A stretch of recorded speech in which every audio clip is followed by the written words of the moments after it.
सभी पार्टिसिपेंट्स को प्रणाम। बाबूजी प्रणाम। आज की आज की क्लास का टॉपिक है ग्लोबल सस्टेनेबिलिटी। मैं यहाँ से आपके लिए सबके लिए स्क्रीन शेयर करता हूँ। आपको दिख जाएगा स्क्रीन पे।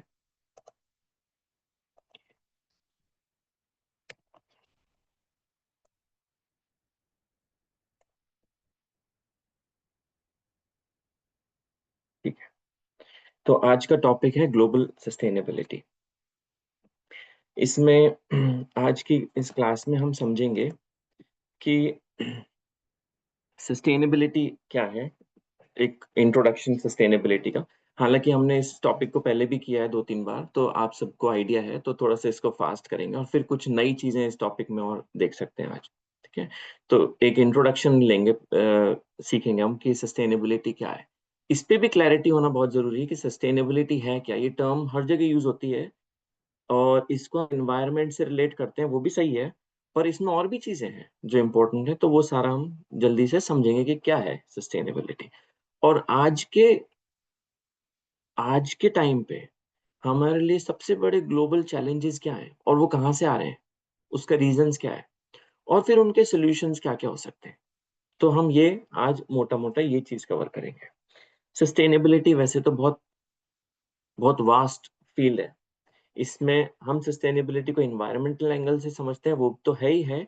इसके अलावा भी सस्टेनेबिलिटी में बहुत कुछ है, और सारे डिसिप्लिन्स, सारे फील्ड, हर हर व्यक्ति इसमें कोई ना कोई तरीके से कंट्रीब्यूट कर सकता है पॉजिटिवली इन इश्यूज को एड्रेस करने के लिए, चाहे वो कोई भी फील्ड में हो, चाहे वो इंजीनियरिंग में हो, चाहे इकोनॉमिक्स में, फाइनेंस में, कहीं भी। हम नहीं तो हम अपनी डे टू डे लाइफस्टाइल में चेंजेस करके भी एक कुछ चीजें अचीव कर सकते हैं, जिससे हम एक सस्टेनेबिलिटी का विजन जो है उसको अचीव कर सकते हैं ओवरऑल। ठीक है, तो हम ये भी समझेंगे। और तो हम कुछ सॉल्यूशंस देखेंगे, और फिर हम ये देखेंगे कि साइंस का क्या रोल है इसमें, और साइंस और स्पिरिचुअलिटी जो है वो साथ में भी कैसे जा सकते हैं।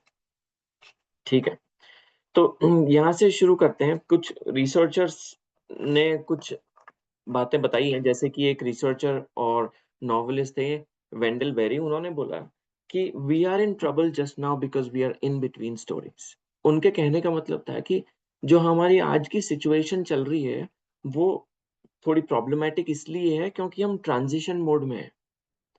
हम एक सिचुएशन से दूसरी सिचुएशन में ट्रांजिशन कर रहे हैं, सो हम इन बिटवीन वाले फेज में हैं। जब ये फेज पूरा हो जाएगा तो हम एक अच्छी स्थिति में पहुंच जाएंगे। क्या है स्थिति? पहला जो फेज था वो बड़ा अच्छा था। हमने साइंटिफिक डेवलपमेंट किया, हमने स्पेस के बारे में जाना, हेल्थ के बारे में जाना, प्लेनेट के बारे में जाना, बहुत चीजें, सिस्टम्स डिस्कवर करे, तो वो एक अच्छा फेज था। फिर हमने रियलाइज किया अराउंड 1970s 80s, उस टाइम पे, कि जिस प्लेनेट पे हम रह रहे हैं वो सही से फंक्शन नहीं कर रहा। जो हमारा घर है, जो प्लेनेट है, अर्थ है, उसमें कुछ सिस्टम्स हैं वो डैमेज हो रहे हैं। तो तब हमारी आंखें खुली, हमने देखा कि अरे ये क्या हो रहा है।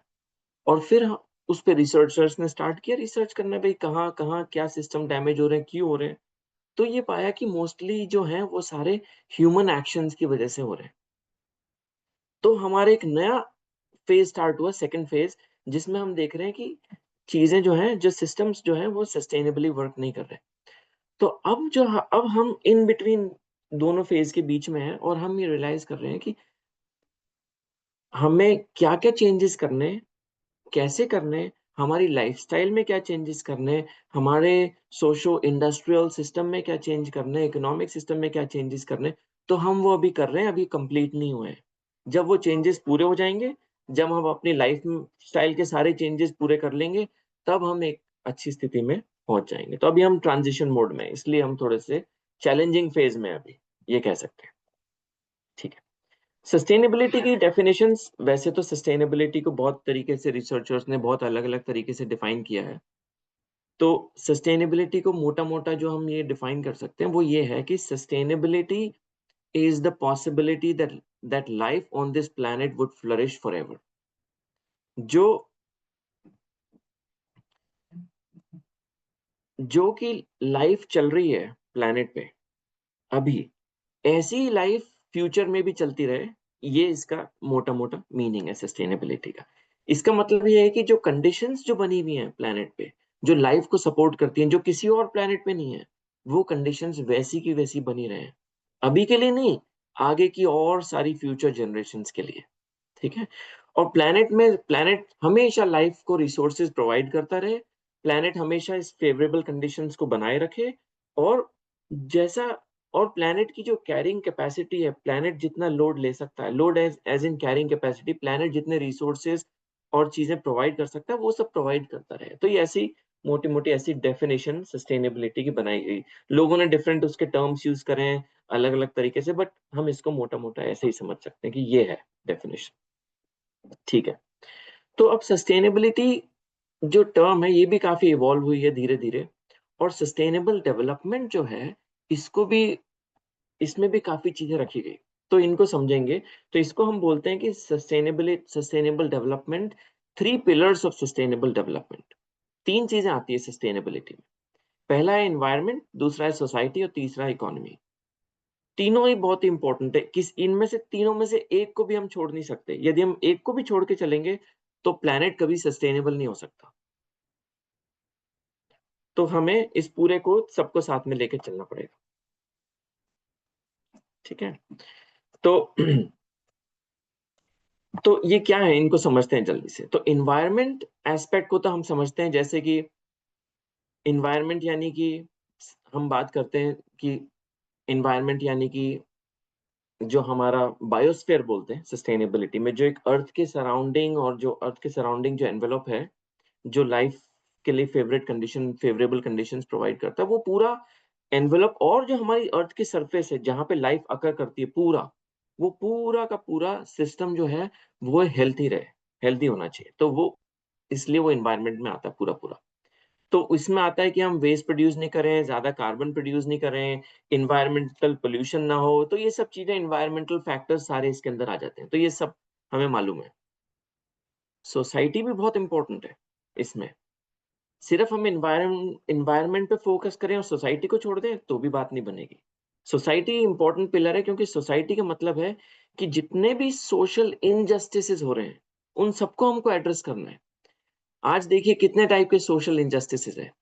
जो अफ़ोर्ड कर सकता है, उसको हायर एजुकेशन मिल रही है, जो अफ़ोर्ड नहीं कर सकता, वो उसको एजुकेशन नहीं मिलती। जो अफ़ोर्ड कर सकता है, उसको मेडिकल एक्सपेंसेस वो बेयर कर सकता है, जो नहीं कर सकता, उसको मेडिकल फैसिलिटी नहीं मिलती। ऐसे बहुत सारे सोशल इनजस्टिसेस हैं हमारी सोसाइटी में, हमें वो सारे दूर करने हैं। तो इसलिए सोसाइटी हेल्दी होनी चाहिए और इन सब इश्यूज़ को हम एड्रेस करेंगे तो सोसाइटी हेल्दी होगी। राइट टू एजुकेशन, सबको इक्वल एजुकेशन मिलना चाहिए, इक्वल मेडिकल फैसिलिटी मिलनी चाहिए, राइट्स मिलने चाहिए, सबके लिए इक्वल सिचुएशन होनी चाहिए। तो इसलिए सोसाइटी इम्पोर्टेंट है, इसको भी एड्रेस करना। और इंटरकल्चरल पीस और अंडरस्टैंडिंग होनी चाहिए सभी सभी डिफरेंट ग्रुप्स में और कंट्रीज़ के बीच में भी इंटरकल्चरल अंडरस्टैंडिंग होनी चाहिए और पीस और हार्मनी वाला वैसा हम इमेजिन करते हैं एनवायरनमेंट होना चाहिए। तो सोसाइटी इम्पोर्टेंट। थर्ड पार्ट है इकोनॉमी। इकोनॉमी पार्ट भी बहुत इम्पोर्टेंट है और इसको हम इग्नोर नहीं कर सकते। इकोनॉमी पार्ट मतलब कि जो हमारा आज का इकोनॉमिक सिस्टम है, ये काम नहीं कर रहा है। इसमें बहुत प्रॉब्लम है, इसमें बहुत फ्लॉज़ हैं। इसमें क्या फ्लॉज़ हैं? आज का जो हमारा इकोनॉमिक सिस्टम है, ये बहुत गड़बड़ है, क्योंकि ये एक रूट कॉज़ है प्रॉब्लम का। ना जो आज हमारा इकोनॉमिक सिस्टम है, इसमें हमने देखा है कि जो रिसर्चर्स ने ऐसा बताया रिसर्च करके कि जो हायर इनकम होती है, जैसे-जैसे इनकम बढ़ती है, वैसे-वैसे लोगों का एनवायरमेंटल इम्पैक्ट भी बढ़ता है, ठीक है? तो जैसे जिसके पास ज़्यादा इनकम होती है, तो वो ज़्यादा लैंड खरीदते हैं, तो लैंड खरीदने का इम्पैक्ट बहुत ज़्यादा होता है। जितना हम लैंड ऑक्यूपाई करते हैं, एक व्यक्ति को उतना ही लैंड ऑक्यूपाई करना चाहिए जितना हमें चाहिए। उसके अलावा हमें एक्स्ट्रा लैंड नहीं खरीदना चाहिए। जितना हम लैंड ऑक्यूपाई करते हैं, उतना हम उस लैंड की जितना भी नेचुरल जो वो सपोर्ट करता था सिस्टम, वाटर कंजर्वेशन, बायोडायवर्सिटी, वो सारा हम डिस्ट्रॉय कर देते हैं, ठीक है? तो जिनके ज़्यादा इनकम होती है, वो ज़्यादा लैंड ऑक्यूपाई करते हैं, बड़ा घर यूज़ करते हैं, तो ज़्यादा रिसोर्सेज़ यूज़ करते हैं, ज़्यादा पानी, ज़्यादा बिजली, इलेक्ट्रिसिटी, सारे एनर्जी, सब कुछ, ज़्यादा कार, ज़्यादा प्रोडक्ट्स, तो ऐसा है, तो ऐसा रिसर्च जो हुई है उसने बताया कि इनकम जैसे जैसे बढ़ती है वैसे वैसे इम्पैक्ट भी बढ़ता है। तो इसका मतलब ये है कि हमारा जो इकोनॉमिक सिस्टम है उसमें कुछ प्रॉब्लम है। क्या हम ऐसा सिस्टम कर सकते हैं कि इनकम इक्वल हो, सबके लिए बराबर रिसोर्सेज हों धरती पे, गरीबी नहीं रहे, पॉवर्टी नहीं रहे, इक्वल डिस्ट्रीब्यूशन होना चाहिए। ऐसा होना ही नहीं चाहिए कि एक व्यक्ति को ज़्यादा रिसोर्सेज मिल रहे हैं, धरती से एक को कम मिल रहे हैं। ऐसा नहीं होना चाहिए। जब नेचर ने सबके लिए इक्वल बनाया है, तो सबके लिए इक्वल होना चाहिए। ऐसा इकोनॉमिक सिस्टम होना चाहिए, ठीक है? अच्छा, और एक रिसर्च रिसर्च जो हुई है रिसेंटली, उसने बताया कि रिसर्च ने कि जो 50% कार्बन प्रोड्यूस करते हैं, वो जो आता है वो 10% ऑफ द पॉपुलेशन से आता है जो हायर इनकम ग्रुप है। 10% हायर इनकम ग्रुप प्रोड्यूस करता है 50% कार्बन, और जो लो इनकम है 50% वो प्रोड्यूस करता है सिर्फ 10% कार्बन। तो ये भी बताता है हमको कि इनकम और कार्बन प्रोडक्शन का भी रिलेशनशिप है। इनकम और एनवायरमेंटल इम्पैक्ट का भी रिलेशनशिप है। इनकम और कंजम्पशन का भी रिलेटेड है। जैसे रिलेशन है, जैसे इनकम बढ़ती है कंजम्पशन बढ़ता जाता है। तो हमारा जो इकोनॉमिक सिस्टम है उसमें भी प्रॉब्लम है, उसको भी फ्लॉज है कि उसमें इनकम गैप्स बहुत सारे हैं। इनकम गैप्स नहीं होने चाहिए, सबको बराबर ही इनकम मिलनी चाहिए, सबको एक्सेस होना चाहिए रिसोर्सेज का इक्वली, और एक लिमिट भी होनी चाहिए सब चीज़ों की कि हम अभी हमारा कोई अकाउंटेबिलिटी नहीं है। अभी हमें कोई क्वेश्चन नहीं कर सकता कि ज़्यादा और कम रिसोर्सेज़ क्यों हम यूज़ कर रहे हैं। एक अकाउंटेबिलिटी मैकेनिज़्म होना चाहिए, एक मेजरमेंट मैकेनिज़्म होना चाहिए, ये सब होना चाहिए हमारे इकोनॉमिक सिस्टम में। ये सब मिसिंग है अभी, और इन सब के बावजूद गरीबी भी है। तो ये सब हमको एड्रेस करना है, इसलिए हम ऐसा इकोनॉमिक सिस्टम हम इमेजिन करते हैं जो इन सबको एड्रेस कर सके। तो इकोनॉमी भी इसमें आता है। ठीक है, तो जब हम सस्टेनेबल डेवलपमेंट की बात करते हैं तो इसका मतलब ये है कि जो हमारा इकोसिस्टम है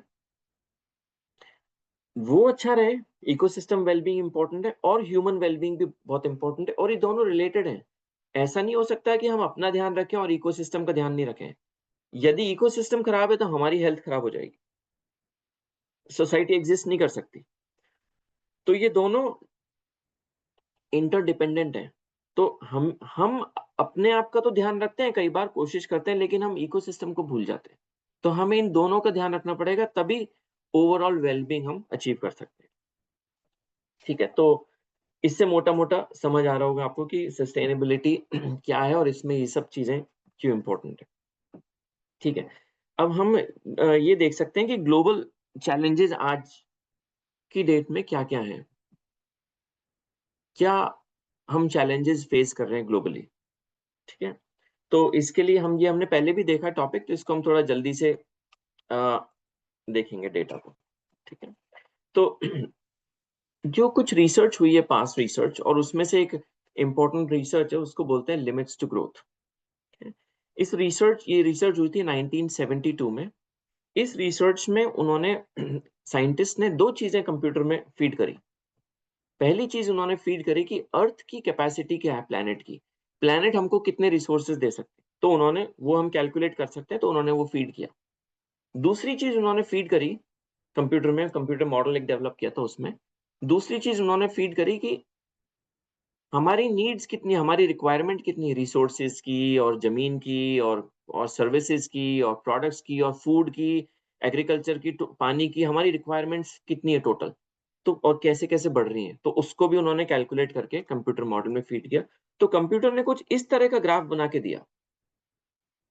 इस रिसर्च को काफ़ी क्रिटिसाइज़ भी किया था लोगों ने कि ये ऐसा पॉसिबल नहीं है। लेकिन धीरे-धीरे साइंटिस्ट, सब रिसर्चर्स ने जब देखते गए, 72 के बाद 30 इयर्स बाद देखा, फिर 50 इयर्स बाद देखा, तो देखा कि ये रिसर्च एकदम एकदम एक्यूरेट है, बिल्कुल एक्यूरेट है ये रिसर्च। तो इस रिसर्च को बोला गया लिमिट्स टू ग्रोथ। तो ये रिसर्च ये बताती है, ये जो ग्राफ हम देख रहे हैं, ये ग्राफ ये बताता है कि नीचे टाइमलाइन है। तो ये ग्राफ ये बताता है कि हमारा फूड प्रोडक्शन, सर्विसेज जितनी भी हम यूज़ करते हैं, होटल्स, फ्लाइट्स, सभी सर्विसेज,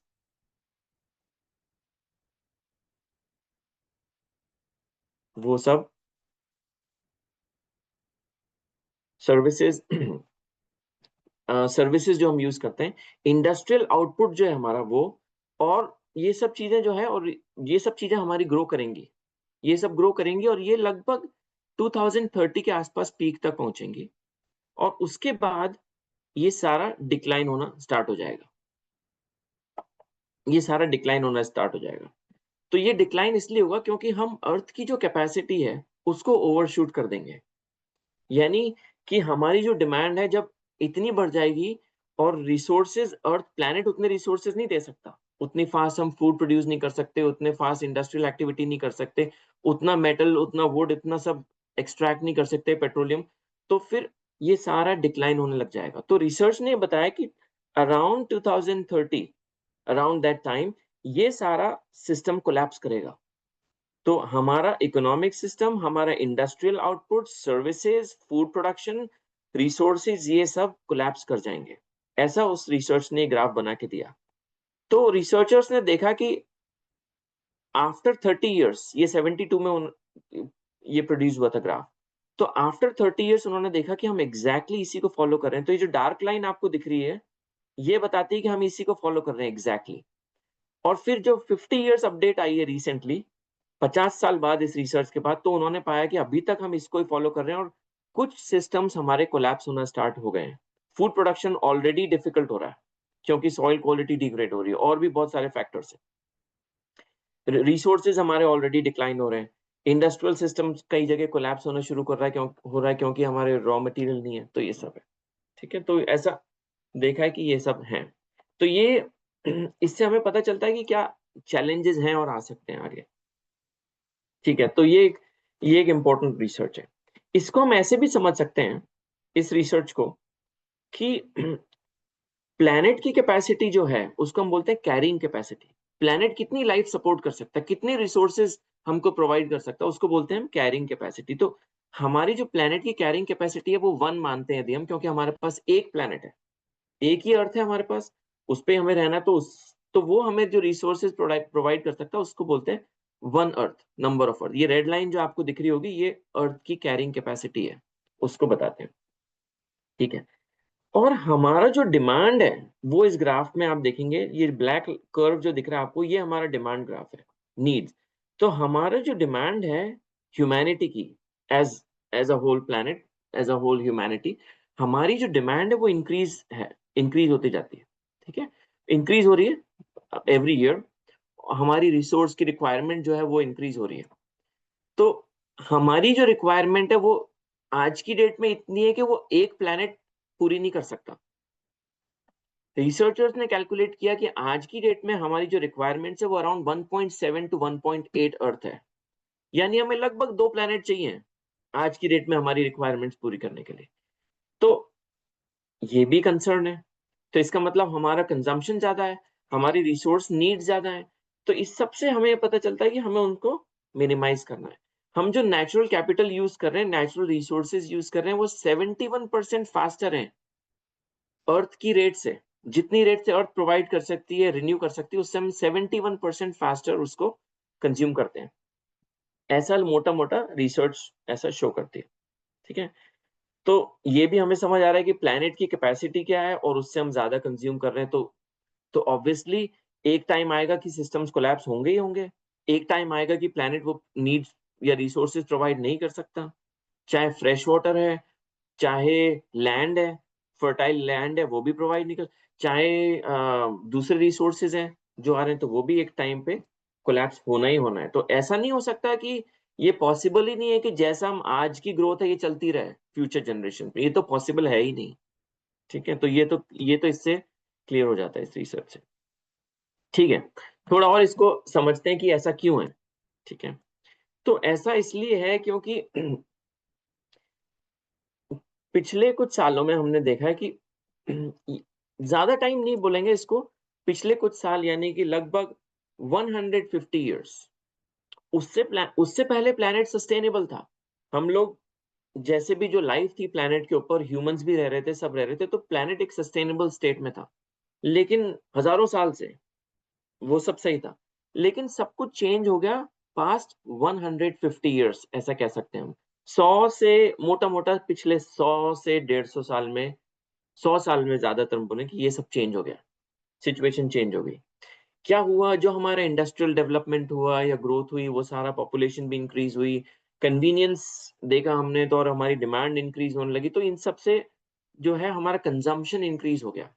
कंजम्पशन इंक्रीज हो गया सारे रिसोर्सेज का, सिर्फ एनर्जी की बात नहीं कर रहे हैं हम, कोई भी, चाहे पेपर है, चाहे प्लास्टिक है, चाहे मेटल है, चाहे वुड है, कोई भी, सारा कंजम्पशन। और जो हम रिसोर्सेज सर्विसेज यूज करते हैं वो भी, चाहे हम फ्लाइट से जा रहे हैं, चाहे ट्रेन से जा रहे हैं, पहले जो ट्रैवल करते थे उससे हम कहीं ज्यादा ट्रैवल कर रहे हैं, तो ज्यादा रिसोर्सेज उसमें भी लग रहे हैं, तो वो सारा ओवरऑल कंजम्पशन इंक्रीज इंक्रीज हो गया है। हाउसिंग, कार, प्रोडक्ट्स, घर जो है सब, कपड़े वगैरह, सारा ओवरऑल कंजम्पशन हमारा बढ़ा है पर कैपिटा।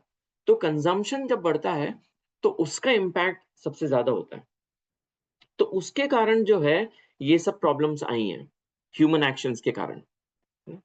और रिसर्चर्स ने ये भी बोला है कि अब तो यूनाइटेड नेशन ने वीडियोस भी निकाले हैं, उन्होंने बोला है कि 2050 तक हमारे जो सी ओशन स्पीशीज है वो भी डिप्लीट हो जाएंगे, यदि हमारा इम्पैक्ट ऐसे ही बढ़ता रहा तो। और ग्लोबल टेम्परेचर राइज भी होगा तो उससे भी प्रॉब्लम्स आ सकती हैं। बायोडाइवर्सिटी लॉस ऑलरेडी अलार्मिंग है पीक स्टेट में, तो वो भी प्रॉब्लम है। तो ये सारी प्रॉब्लम्स हैं, और इसका जो मेन फैक्टर है, मेन रीजन है, वो है ह्यूमन एक्शंस। और कोई स्पीशीज डैमेज नहीं कर रहा, सिर्फ ह्यूमन एक्शंस जो है वो सारे सिस्टम को डैमेज कर रहे हैं। और उसका जो मेन रीजन है वो है हमारी lifestyle consumption, resource consumption, services, production, ये सारा इसका रीजन है, मेन रीजन। इसकी वजह से क्लाइमेट चेंज होता है, इसकी वजह से ग्रीन हाउस गैस एमिशंस आते हैं और सारे इम्पैक्ट होता है। इसको हम ऐसे समझ सकते हैं कि जैसे हम जो भी प्रोडक्ट खरीदते हैं, हमने कोई भी प्रोडक्ट खरीदा, कोई भी, चाहे कार है, चाहे कोई भी मटेरियल हमने खरीदा, तो उस मटेरियल को यदि हमें दिखता नहीं है, जैसे ही हमने खरीदा, तो हमें उसका इन्वायरमेंटल इम्पैक्ट दिखता नहीं है, लेकिन होता है, कहीं और होता है। कैसे होता है?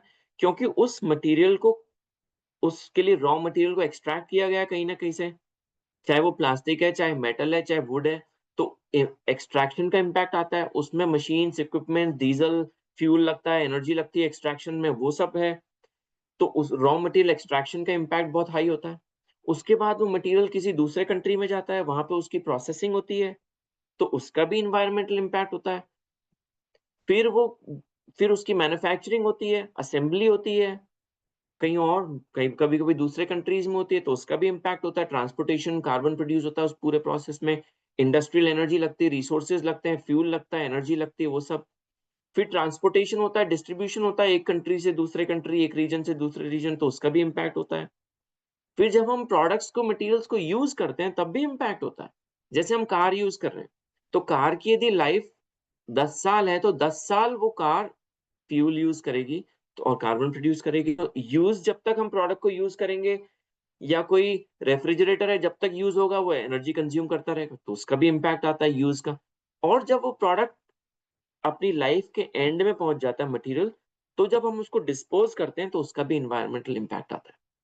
यदि हम रिसाइकल कर रहे हैं तो उसका भी इन्वायरमेंटल इम्पैक्ट है। रिसाइकलिंग बहुत हाईली रिसोर्स इंटेंसिव प्रोसेस है। रिसाइकलिंग में बहुत एनर्जी लगती है, बहुत कार्बन प्रोड्यूस होता है, और बहुत अदर दूसरे वाले एमिशंस भी प्रोड्यूस होते हैं। या फिर मटेरियल लैंडफिल में जाता है तो उसका भी इम्पैक्ट बहुत ज्यादा है, वो मेथेन प्रोड्यूस करता है, तो वो भी है। तो कोई भी मटेरियल हम यूज करते हैं तो हमें उसका इम्पैक्ट दिखता नहीं है, लेकिन होता है। तो और नेचर में ऐसा सिस्टम है कि इम्पैक्ट इतना स्लो होता है कि हमें दिखता नहीं है, लेकिन होता है। और जब वो इम्पैक्ट कई बार होता है तो वो इरिवर्सिबल होता है, यानी हम उसको बैक टू ओरिजिनल स्टेट नहीं ला सकते। जैसे मान लीजिए कोई स्पीशीज एक्सटिंक्ट हो गया, तो क्या हम स्पीशीज को वापस ला सकते हैं? हम उसको वापस नहीं ला सकते, तो वो इरिवर्सिबल प्रोसेस हो जाता है। ठीक है, तो इसको हमको ध्यान रखना चाहिए। तो इससे हमें समझ आ रहा है कि मटेरियल्स और रिसोर्सेज का इम्पैक्ट कितना ज्यादा है, और प्लेनेट की कैपेसिटी से ज्यादा हम प्रोड्यूस नहीं कर सकते, और यूज नहीं करना चाहिए हमें। Minimum minimum resources, minimum materials हमें यूज करने चाहिए। जैसे ही हम कुछ खर्च करते हैं, $1, $1, कुछ खरीदा हमने, तो इम्पैक्ट उसका आता है। तो इसको हमको ध्यान रखना चाहिए। इनकम हो सकती है ज्यादा, पर एक्सपेंसेस जो हैं वो लिमिटेड ही हो सकते हैं। ऐसा नहीं हो सकता, और ऐसा होना भी नहीं चाहिए कि किसी एक व्यक्ति का ज्यादा इम्पैक्ट है, किसी का कम इम्पैक्ट है। तो वो डिफरेंसेस भी होने चाहिए, रिसोर्सेज सबको इक्वली कंज्यूम करने चाहिए, यूटिलाइज करने चाहिए। ठीक है, तो ये सब सस्टेनेबिलिटी के इंपॉर्टेंट फंडामेंटल्स हैं। ठीक है, कार्बन एमिशंस को भी समझ सकते हैं, क्योंकि क्लाइमेट चेंज की हम बात करते हैं, क्लाइमेट चेंज बहुत पीक पे, और एक इज जो है क्लाइमेट चेंज एक one of the biggest problem है आज के लिए हमारे, तो इसको भी हमें समझना चाहिए। ठीक है, तो इसको ऐसे समझ सकते हैं कि अभी जो हम कार्बन प्रोड्यूस करते हैं, ग्लोबल कार्बन, तो इसको यदि हम देखें कि पर कैपिटा कार्बन कितना हम प्रोड्यूस करते हैं पर पर्सन, तो वो आता है around 4.7 ton carbon per year. यानी एक व्यक्ति एक साल में 4.7 टन कार्बन प्रोड्यूस करता है। वो कैसे प्रोड्यूस होता है? वो प्रोड्यूस होता है बहुत चीजों से, जो हमारा हाउसिंग है, ट्रांसपोर्टेशन है, हम जो सड़क यूज कर रहे हैं, उस सड़क को बनाने में भी कार्बन प्रोड्यूस हुआ है, या जो हम ब्रिज यूज कर रहे हैं, या जो हम बिल्डिंग में जा रहे हैं, उन सबको भी बनाने में कार्बन प्रोड्यूस हुआ है, तो वो सारा भी आता है उसके अंदर। तो पर पर्सन जो आता है लगभग 4.7 टन आता है। ये आता है फूड से। फूड फूड प्रोडक्शन जो है वो एक मेजर कंट्रीब्यूटर है कार्बन प्रोडक्शन का। फूड जो हम ग्रो करते हैं, तो उसके लिए हमें केमिकल्स चाहिए, फर्टिलाइजर चाहिए, मशीनरीज चाहिए, इक्विपमेंट चाहिए, लैंड चाहिए, तो उन सब का बहुत बहुत इम्पैक्ट है, वो सब भी है। फिर उसको ट्रांसपोर्ट करना है फूड को, तो वो भी आता है। तो वो सारा हाउसिंग, कंस्ट्रक्शन इंडस्ट्री, हाउसिंग, उसका भी इम्पैक्ट है। घर में बिजली लग रही है, पानी लग रहा है, रिसोर्सेज लग रहे हैं, क्लीनिंग, सप्लाई, वो सब लगती है। ट्रांसपोर्टेशन, एयर ट्रैवल का बहुत इम्पैक्ट है। एयर जो फ्लाइट ट्रैवल है उसका इम्पैक्ट बहुत ज्यादा है, और भी सब तरह के ट्रांसपोर्टेशन, पर्सनल ट्रांसपोर्टेशन, वो सब का इम्पैक्ट ज्यादा है। गुड्स जो भी हम प्रोडक्ट्स खरीदते हैं उनका इम्पैक्ट, और जितने भी हम सर्विसेज यूज कर रहे हैं, flight service, hotel service, banking service, उन सर्विस सेक्टर्स का भी इम्पैक्ट है। तो ये सारा मिला के जो है वो लगभग 4.7 टन आता है पर पर्सन एवरेज। ठीक है, तो यदि हमको ग्लोबल क्लाइमेट टेम्परेचर जो राइज हुआ है, यदि उसको 1.5 पे रोकना है, कि हम चाह रहे हैं कि प्लैनेट का टेम्परेचर 1.5 डिग्री से ज्यादा ना बढ़े, तो हमको इसको 4.7 से 2.5 टन पे लाना पड़ेगा 2030 तक। तो हमारे पास टाइम थोड़ा लिमिटेड है, पर हमें इस ग्राफ को जो बढ़ता जा रहा है, इस ग्राफ को नीचे लेके आना है, इन पॉइंट्स को हमें कनेक्ट करना है। 1.5 डिग्रीज का क्या मतलब हुआ? जो जो टेम्परेचर देखते हैं प्लैनेट का, वो टेम्परेचर, एवरेज टेम्परेचर देखते हैं पानी का, सारी पूरी सरफेस का, प्लैनेट की और पानी का मिला के। तो वो जो हम 1 डिग्री टेम्परेचर बोलते हैं, वो पूरे प्लैनेट का एवरेज टेम्परेचर है, जो एक्चुअली बहुत ज्यादा है। वो 1 डिग्री लग रहा है हमको कि 1 डिग्री राइज हुआ, पर कहीं कहीं 8-8, 10-10 डिग्री भी राइज हुआ है टेम्परेचर, ऐसे भी हैं एरियाज। तो हम जब एवरेज लेते हैं तो 1 डिग्री आता है। तो अभी प्लैनेट का टेम्परेचर लगभग 1 डिग्री इंक्रीज हुआ है। तो 1.5 पे यदि हमें रोकना है, तो इसको हमें इतना कार्बन प्रोडक्शन को रोकना पड़ेगा, और हमें 2050 तक इसको 0.7 पे लाना पड़ेगा। तो इससे ये क्लियर होता है कि हमें ये अपनी लाइफस्टाइल में मेजर चेंजेस करने पड़ेंगे, तभी हम इसको अचीव कर सकते हैं, वरना थोड़ा सा ये चैलेंजिंग हो सकता है। एक तरफ इंडस्ट्रियल एक्टिविटीज है, वो भी हैं, उनको भी एड्रेस करना है, और भी जो सोशल सिस्टमिक जो सिस्टम है उनको भी एड्रेस करना है, और हमें पर्सनल चेंजेस भी करना है लाइफस्टाइल में, जो हमारे कंट्रोल में है कुछ हद तक, उनको भी हमें कट डाउन करना चाहिए। ठीक है, तो इससे थोड़ा आइडिया लग जाता है कि क्लाइमेट चेंज का। एक और इसमें बात आती है कि सबसे जो प्रॉब्लम वाली सिचुएशन ये है कि जो 1.5 डिग्री जो इंक्रीज होता है टेम्परेचर, या और बढ़ता है, तो सबसे ज्यादा सेंसिटिव है वो स्पीशीज होती हैं, प्लांट और एनिमल स्पीशीज। उनके लिए 1 डिग्री बहुत ज्यादा होता है, तो वो एक्सटिंक्ट हो जाती है स्पीशीज, यदि उनके लिए जरा भी कंडीशन फेवरेबल नहीं हुई तो ये एक अलार्मिंग हमारे लिए सिचुएशन बन जाती है इसके कारण। ठीक है, और एक फैक्टर है जिसको हम देख सकते हैं, यदि हमको प्लैनेट की हेल्थ को समझना है कि प्लैनेट कितना फंक्शन कर रहा है, प्लैनेट के हमारे सिस्टम कैसे चल रहे हैं, तो उसके लिए साइंटिस्ट एक एक प्रोसेस यूज करते हैं जिसको बोलते हैं 9 प्लैनेटरी बाउंड्रीज। इससे वो असेस करते हैं कि प्लैनेट कितना अच्छे से फंक्शन कर रहा है, और क्या चीजें सही काम कर रही है, क्या नहीं कर रही है। तो उन्होंने क्या किया, रिसर्चर्स ने 9 ऐसे फैक्टर्स डिसाइड करे जिनसे हम प्लैनेट की हेल्थ को असेस कर सकते हैं। तो उन्होंने जैसे क्लाइमेट चेंज के लिए उन्होंने देखा कि कार्बन कॉन्सेंट्रेशन हम मेजर कर सकते हैं। दूसरा हम मेजर कर सकते हैं बायोडाइवर्सिटी लॉस रेट। बायोडाइवर्सिटी जो है कितनी कितनी स्पीड से एक्सटिंक्ट हो रही है, उसको हम मेजर कर सकते हैं, रेट ऑफ एक्सटिंक्शन को। नाइट्रोजन एंड फास्फोरस साइकिल हम मेजर कर सकते हैं, जो हम नाइट्रोजन फास्फोरस फर्टिलाइजर्स के लिए रूप में यूज करते हैं, उसका इम्पैक्ट बहुत ज्यादा है। उसी के कारण ओशन में से ऑक्सीजन डिप्लीट होता है, उसी के कारण सॉइल डिग्रेड होता है, सॉइल की क्वालिटी डिग्रेड होती है, उसके वो भी कंट्रीब्यूट करता है बायोडाइवर्सिटी लॉस को। और भी फैक्टर्स हैं, तो उसको भी मेजर कर सकते हैं। ओजोन लेयर जो है, ओजोन का जो वो जो है डेंसिटी, उसको भी मेजर कर सकते हैं, कॉन्सेंट्रेशन ओजोन का। ओशन किस स्पीड से एसिडिफाई हो रहा है, ओशन एसिडिफिकेशन भी एक अलार्मिंग हमारे लिए सिचुएशन है, तो वो किस स्पीड से एसिडिफाई हो रहा है, उसको भी मेजर कर सकते हैं। ओशन में कितना कार्बन परसेंटेज बढ़ रहा है और ऑक्सीजन लेवल कितना नीचे जा रहा है। तो ऐसे करके उन्होंने 9 प्रोसेसेस निकाले कि जिनको हम मेजर कर सकते हैं, क्वांटिफाई कर सकते हैं, नंबर से वैल्यू दे सकते हैं और उनको मेजर कर सकते हैं। मेजरमेंट बहुत जरूरी है। मेजरमेंट होता है तो ही हमें पता चलता है कि हमें कितना इंप्रूव करना है, नंबर्स वैल्यूज। वरना हम गैस कर सकते हैं, अपना अंदाजा लगा सकते हैं, जो कि गलत भी हो सकता है। ठीक है। तो क्लाइमेट चेंज के लिए फॉर एग्जांपल बाउंड्रीज प्रपोज की गई कि भाई कि जो पहले उन्होंने देखा रिसर्चर्स ने कि भाई जब हमारा प्लैनेट है एक सस्टेनेबल स्टेट में था बिफोर इंडस्ट्रियलाइजेशन, जब हम कहते हैं कि हम एक सस्टेनेबल वे में रह रहे थे, जब जब सारे सिस्टम हमारे अच्छे से फंक्शन कर रहे थे, तो क्या वैल्यूज थी।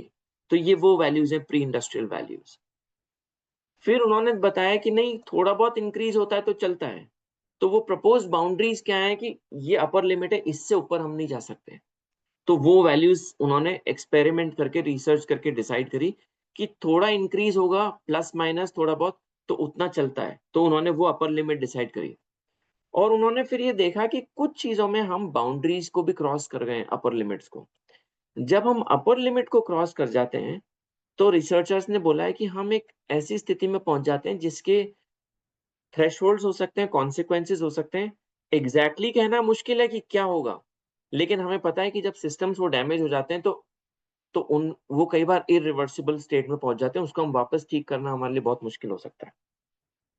कुछ बाउंड्रीज हमने क्रॉस करी हैं, जैसे कार्बन कॉन्सेंट्रेशन की बाउंड्री, प्रपोज बाउंड्री 350 थी, हम 419 के आसपास हैं अभी। तो ये हम एक्सीड कर गए हैं उस लिमिट को।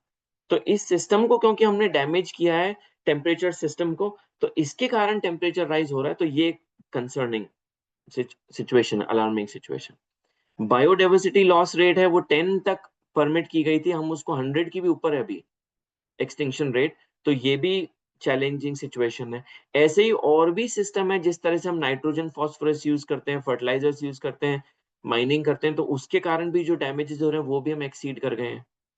और बाकी जगह पे कहीं कहीं हम लिमिट्स के बहुत नजदीक पहुंच चुके हैं।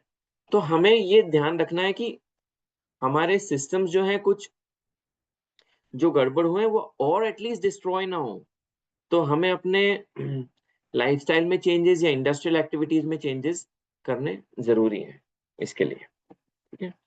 तो ये तो हमें पता चलता है कि इन सबसे कि प्लैनेट में क्या क्या सिचुएशंस हैं और क्या क्या हेल्थ है, ये समझना जरूरी है, इसको हम छोड़ नहीं सकते। क्योंकि एक तरफ इससे क्लाइमेट एंजाइटी, थोड़ा सा एंजाइटी आती है, थोड़ा सा हमें लगता है कि ऐसा डिप्रेसिंग सा भी लगता है, लेकिन ये समझना जरूरी है, क्योंकि इसके बिना हमें ये नहीं पता चलेगा कि इसकी इंटेंसिटी कितनी है और इसकी अर्जेंसी कितनी है। और ये टॉप मोस्ट प्रायोरिटी पे होना चाहिए हमारे लिए। तो ये इसको समझने के लिए इंपॉर्टेंट है कि हम प्लैनेट की हेल्थ को समझें और उसको इग्नोर नहीं कर सकें, और हमें नंबर्स वैल्यूज थोड़ा सा आइडिया रहे। ठीक है। लेकिन अच्छी बात यह है कि इन सब के लिए सोल्यूशंस भी हमारे पास है, सोल्यूशंस हैं, और हमें पता है कि इसके लिए क्या चेंजेस करने हैं, और काफी हद तक हम वो चेंजेस कर सकते हैं। और उससे हम रिसर्चर्स ने बताया कि उन चेंजेस को करके हम वापस प्लैनेट को काफी हद तक सस्टेनेबल मोड में ला सकते हैं। तो ये भी अच्छी बात है। तो उनको भी हम अब समझेंगे वो क्या क्या सोल्यूशन हो सकते हैं। तो पहले, उससे पहले हम एक बात को ये भी समझ सकते हैं कि इस प्रॉब्लम की रूट कॉज क्या है, कहाँ से आ रही है प्रॉब्लम। हमारा कोई सिस्टम गड़बड़ है क्या, क्या कोई ऐसी चीज है क्या जो हमें इस तरफ ड्राइव कर रही है। तो क्या है वो, तो वो भी हमें जानना ज़रूरी है। तो रिसर्चर्स ने बताया कि एक चीज़ है जो हम गलत तरीके से फ़ॉलो कर रहे हैं, तो वो भी उन्होंने बताई, तो उसको हम जानेंगे।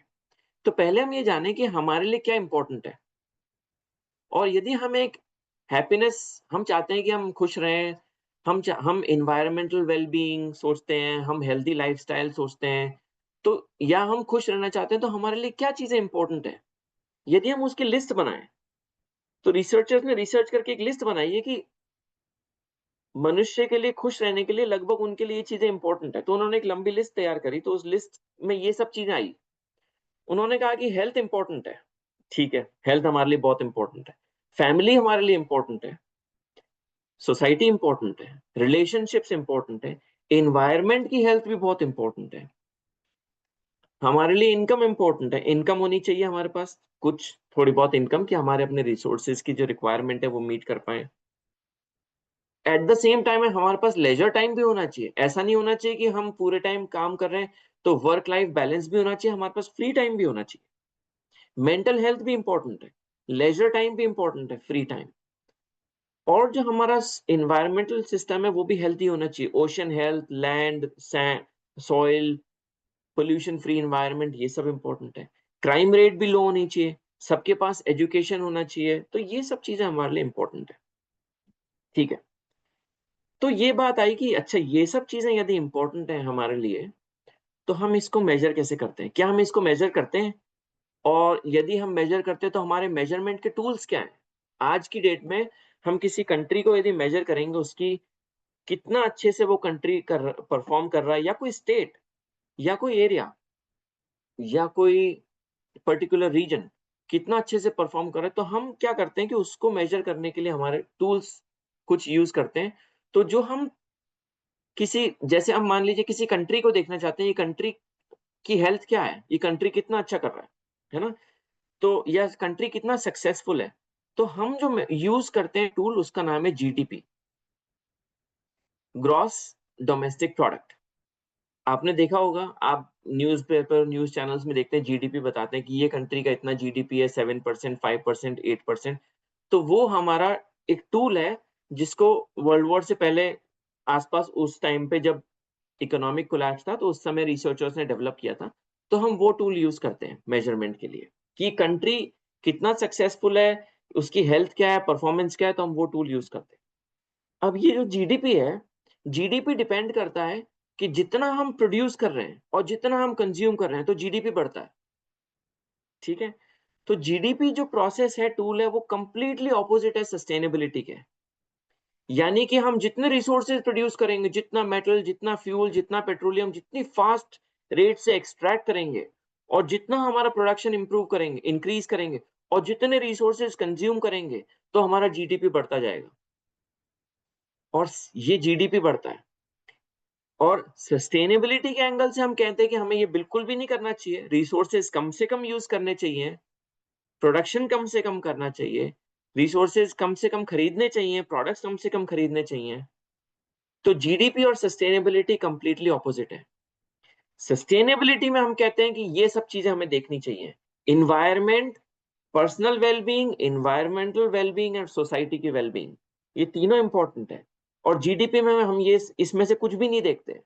तो जो रूट कॉज है प्रॉब्लम का, वो है हमारा जो इकोनॉमिक सिस्टम है, जो आज जो बना हुआ है, ये जो जीडीपी वाला जो प्रोसेस बन गया है, ये इस सबको ड्राइव करता है एक गलत डायरेक्शन में। यदि हम जीडीपी को फॉलो करेंगे, और कंट्रीज करते भी, सारे कंट्रीज फॉलो करते हैं जीडीपी को, तो और जीडीपी इंप्रूव करना चाहते हैं, क्योंकि वो एक दूसरे से बेटर करना चाहते हैं। लेकिन हमें ये पता है कि जो सारा जो अनसस्टेनेबल जो प्रोडक्शन और कंजम्पशन हो रहा है, वो जीडीपी के कारण नहीं हो रहा है, जीडीपी उसको ड्राइव करता है। और जीडीपी में जितनी भी चीजें हमारे लिए इंपॉर्टेंट है, इसमें से कुछ भी नहीं हम कंसीडर करते।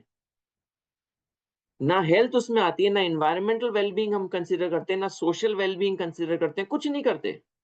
तो जीडीपी हमें गलत डायरेक्शन में लेके जा रहा है, जो कि एक सस्टेनेबल वर्ल्ड हो ही नहीं सकता। तो ये एक आज के जो हमारे इकोनॉमिक सिस्टम है, इसकी एक बड़ी प्रॉब्लम हो गई है। तो रिसर्चर्स ने क्या किया, उन्होंने एक नया टूल प्रपोज किया, एक नया मेथड। उन्होंने कहा जीडीपी छोड़, आज के युग में हमें जीडीपी नहीं फॉलो करना चाहिए, हमें एक नया टूल फॉलो करना चाहिए। उन्होंने एक नया टूल निकाला जिसको बोला जेन्युइन प्रोग्रेस इंडिकेटर। बोले आज के युग में हमें ये टूल यूज करना चाहिए क्योंकि ये टूल इन्वायरमेंट को भी कंसीडर करता है कि कौन सा कंट्री इन्वायरमेंट के प्रति या इन्वायरमेंट के लिए एक्टिविटीज कौन सी क्रिएट कर रहा है या इन्वायरमेंट को कितना अच्छे से रख रहा है कौन सा कंट्री, ये फैक्टर को या हेल्थ को या सोशल वेलबींग को कितना अच्छे से कंसीडर कर रहा है। इस फैक्टर को भी कंसीडर करते हुए ये टूल बनाया गया है जिसका नाम है जेन्युइन प्रोग्रेस इंडिकेटर।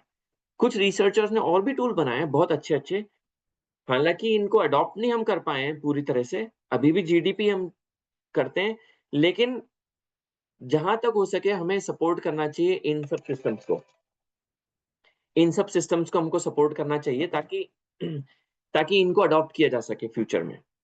जैसे जेन्युइन प्रोग्रेस इंडिकेटर है, इसमें हम बहुत चीजें देखते हैं। इसमें हम देखते हैं कि जो कंट्री है वो एयर पोल्यूशन कितना मिनिमाइज कर रहा है, वो क्लाइमेट चेंज को कैसे एड्रेस कर रहा है, फैमिलीज को कैसे साथ में रख रहा है, या फैमिली ब्रेकडाउन नहीं उसके लिए क्या कर रहे हैं, या क्राइम प्रिवेंशन के लिए क्या कर रहे हैं, या फिर वाटर पोल्यूशन को अवॉइड करने के लिए क्या कर रहे हैं,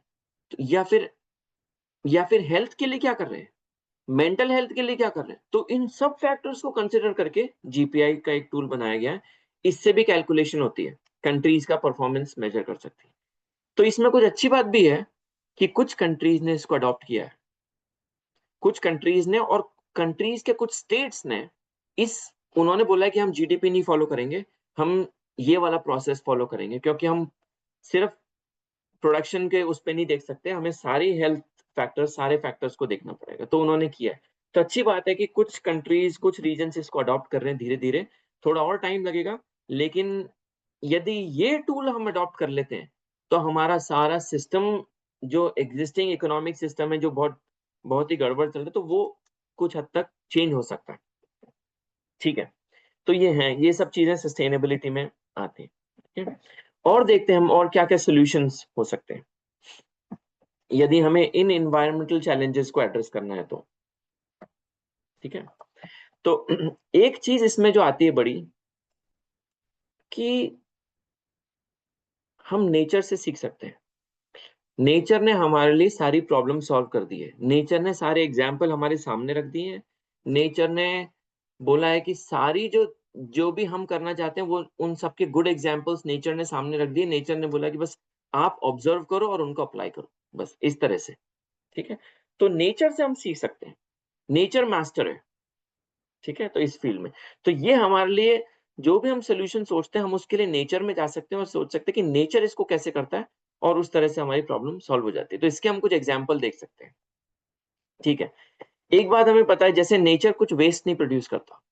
नेचर में हजारों लाखों एक्टिविटीज होती हैं, उसमें से एक भी एक्टिविटी ऐसी नहीं होती जो एनवायरनमेंट को डैमेज करती है। सिर्फ ह्यूमंस जो एक्टिविटीज करते हैं वो एनवायरनमेंट को डैमेज करती है। नेचर नेचर में सारे स्पीशीज अपनी नीड्स पूरी कर रहे हैं, उनको भी खाना मिल रहा है, उनको जो रिसोर्सेज चाहिए वो मिल रहे हैं, पर उस पूरे प्रोसेस में कोई वेस्ट नहीं प्रोड्यूस होता।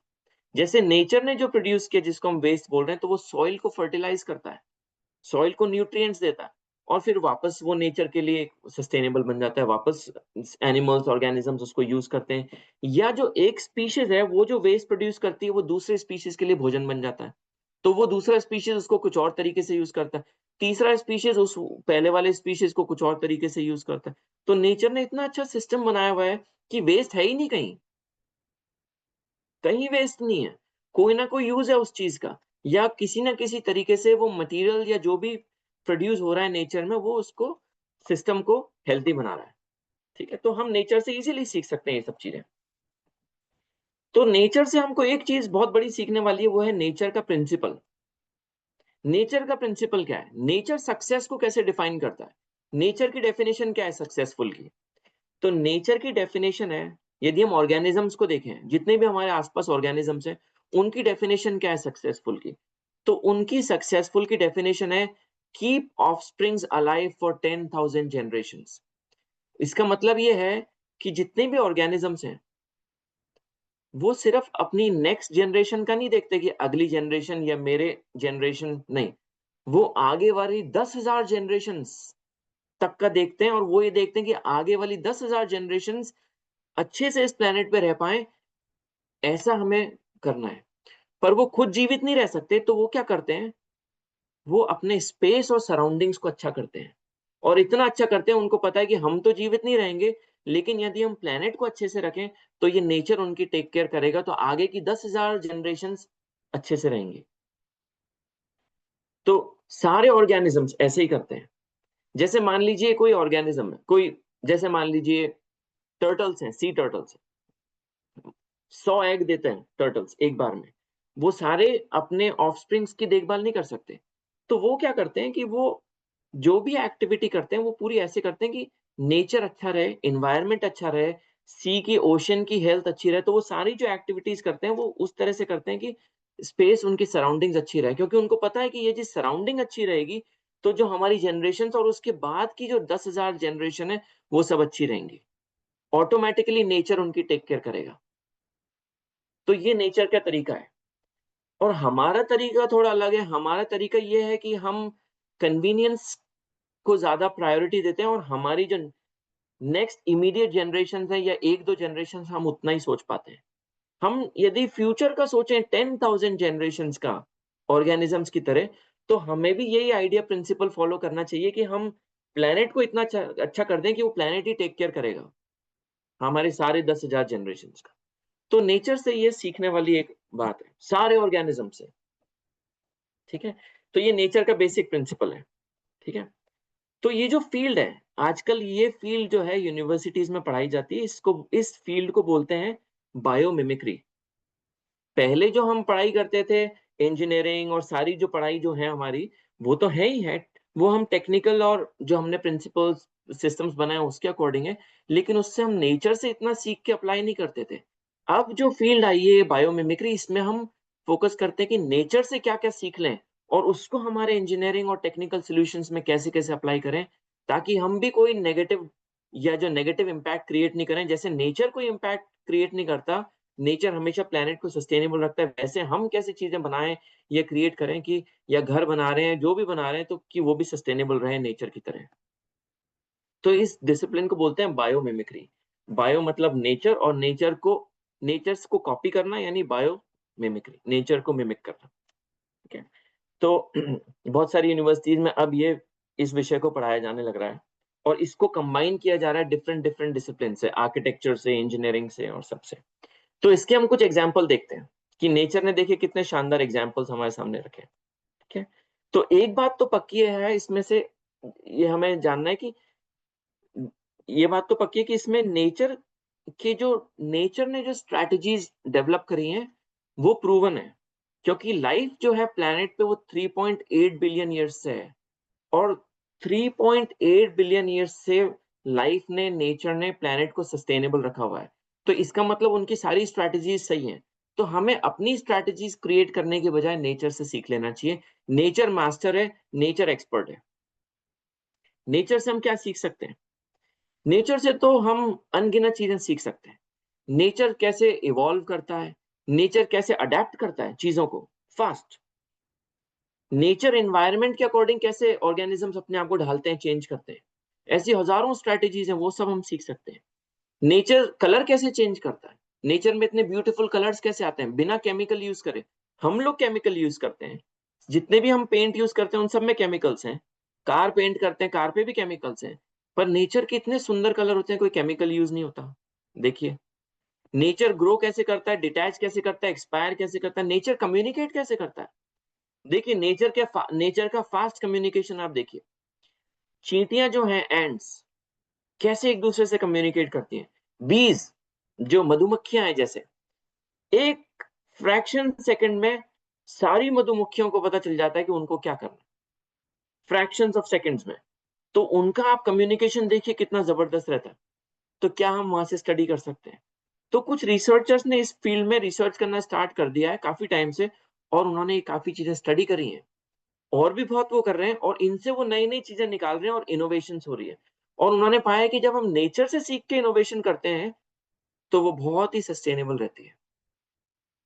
तो ये एक आने लग रहा है। तो रिसर्चर्स ने क्या किया कि वो एक बायोमिमिक्री फील्ड में एक गाइड डेवलप कर रहे हैं।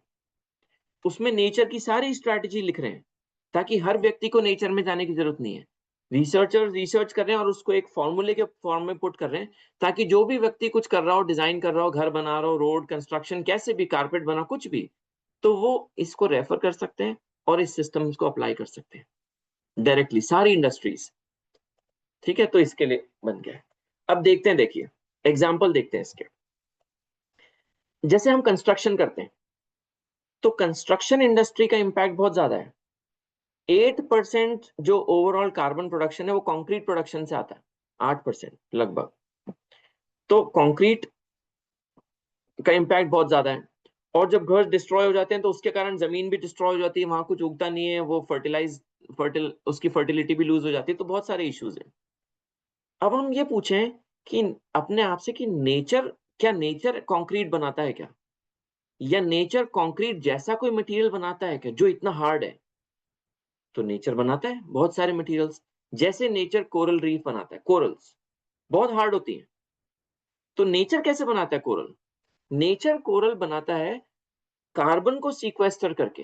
कार्बन कंपाउंड जो पानी में रहते हैं ओशन में, उनको सीक्वेस्टर करके, उनको डिपॉजिट करके, कैल्शियम कार्बोनेट कंपाउंड्स को नेचर ये क्रिएट करता है, जिनको बोलते हैं कोरल रीफ्स। ये बहुत हार्ड होती है और लाइट वेट भी रहती हैं और बहुत हार्ड भी होती है, बहुत स्टर्डी होती है। तो इस प्रोसेस को साइंटिस्ट ने स्टडी किया और उन्होंने एक तरह का उन्होंने सोचा कि इस प्रोसेस को हम स्टडी करके अपने में अप्लाई करें अपने वर्ल्ड में, तो कैसा रहेगा। तो उन्होंने अप्लाई किया। तो एक कंपनी है ब्लू प्लैनेट, उसने कार्बन को, जो इन्वायरमेंट में कार्बन है उसको सीक्वेस्टर करके एक रॉ मटेरियल बनाया जो सीमेंट कंक्रीट के प्रोडक्शन में काम आता है। तो उन्होंने प्रोसेस को सक्सेसफुली इंप्लीमेंट किया और उन्होंने देखा इससे तो हम कार्बन और एब्जॉर्ब कर सकते हैं, जितना कार्बन है उसको एब्जॉर्ब करते हैं बहुत वेस्ट के थ्रू और एनवायरनमेंट के थ्रू, और उससे वो रॉ मटेरियल बनाते हैं। तो ऐसे देखिए, तो अब ये डायरेक्टली ऐसा नहीं लग रहा कि हमने कॉपी कर लिया कोरल रीफ को, पर नेचर से हमने सीख लिया टेक्निक और उसको हम अपने डिजाइन में अप्लाई कर रहे हैं। तो ऐसे हम सीख सकते हैं नेचर। ठीक है, अब देखिए हम बात कर रहे थे नेचर कम्युनिकेट कैसे करता है। देखिए, बीज रहती है, मधुमक्खियां, कुछ सेकंड्स में ही सारी एक दूसरे से कम्युनिकेट कर लेती हैं। और उनमें डिसिप्लिन भी है, डिसिप्लिन भी सीखने वाला है नेचर से, कि नेचर में इतने सारे स्पीशीज हैं, एक डिसिप्लिन में रहते हैं। हर एक स्पीशीज ऑर्गेनिज्म अपनी नीड्स भी पूरी कर रहा है और वो एक दूसरे का ध्यान भी रखते हैं, एक ग्रुप में, एक कम्युनिटी की तरह रहते हैं। जैसे बर्ड्स उड़ती हैं तो एक डिसिप्लिन वे में उड़ती हैं, एक लीडर होगा उसको फॉलो करेंगी, दो फिर चार उसको फॉलो करेंगी, एक पैटर्न है उनका सबको। और वो जब एक पैटर्न में उड़ती है, एक डिसिप्लिन मेंटेन करती है, तो वो ग्रोथ और डेवलपमेंट दोनों अचीव कर लेती है। ऐसे ही हमको रहना है, हमें भी नेचर से ये सब सीखना है, डिसिप्लिन, कम्युनिटी, ये सब। अब जैसे एग्जांपल है, नेचर में ये सब कम्युनिकेट कैसे करते हैं स्पीशीज। तो एक कंपनी ने इसको स्टडी किया प्रोसेस को, कुछ रिसर्चर्स ने, कि बीज कैसे कम्युनिकेट करती हैं एक दूसरे से इतना फास्ट।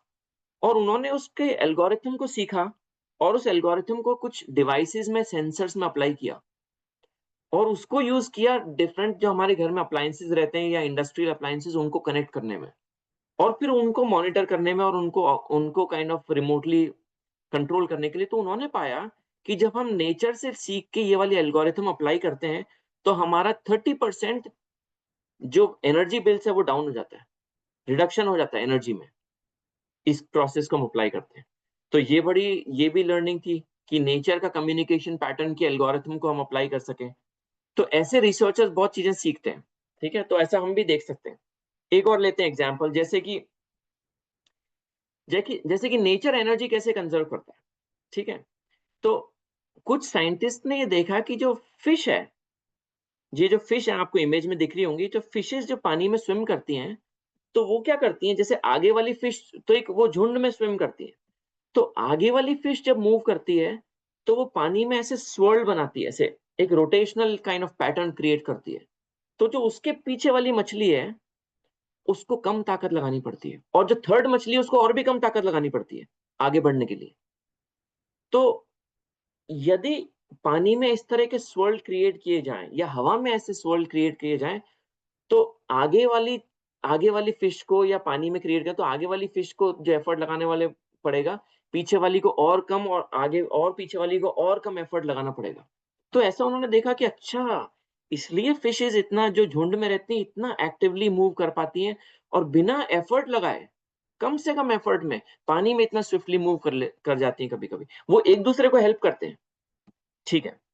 तो रिसर्चर्स ने क्या किया, इसकी इस सिस्टम को समझा और इस सिस्टम के बेसिस पे एक विंड फार्म बनाया।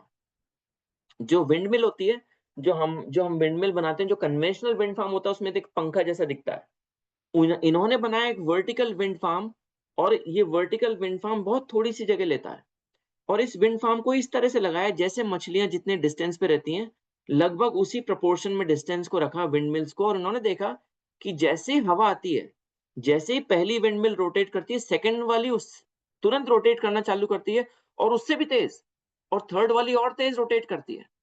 तो पहली विंडमिल जो स्वर्ल क्रिएट करती है, वो सेकंड को और थर्ड को बेनिफिट करती जाती है।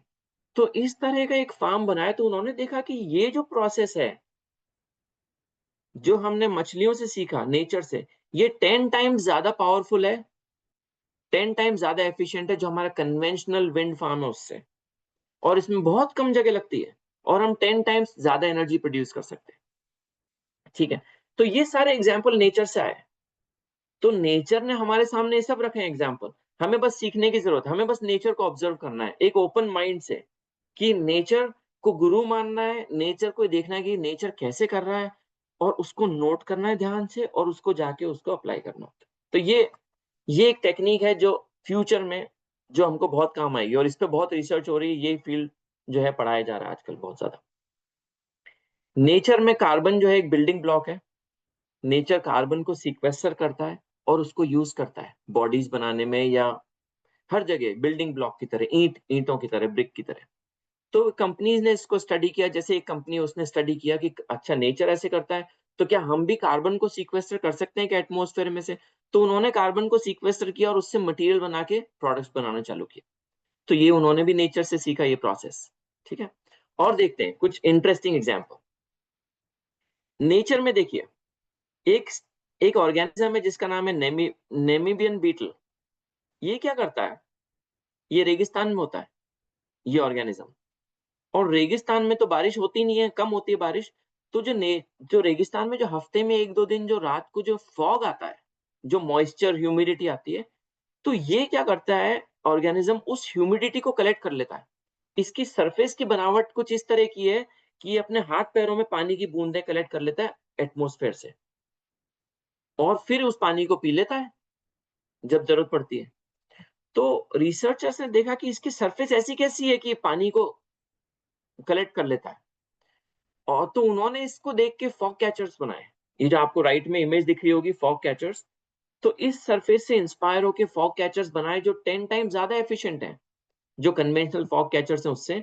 और ये जो फॉग कैचर्स हैं ये हवा में से पानी को अब्ज़ॉर्ब कर लेते हैं, तो खेतों में लगाए जा सकते हैं। ये पानी को अब्ज़ॉर्ब कर लेते हैं, मतलब मॉइस्चर को अब्ज़ॉर्ब कर लेते हैं और उससे पानी क्रिएट कर लेते हैं और वो उस पानी को फ्रेश वाटर जो है वो पीने के काम में लिया जा सकता है। जहाँ पे बारिश नहीं भी होती वहाँ भी। ठीक है? तो ये सब चीज़ें हम नेचर से ईज़िली सीख सकते हैं।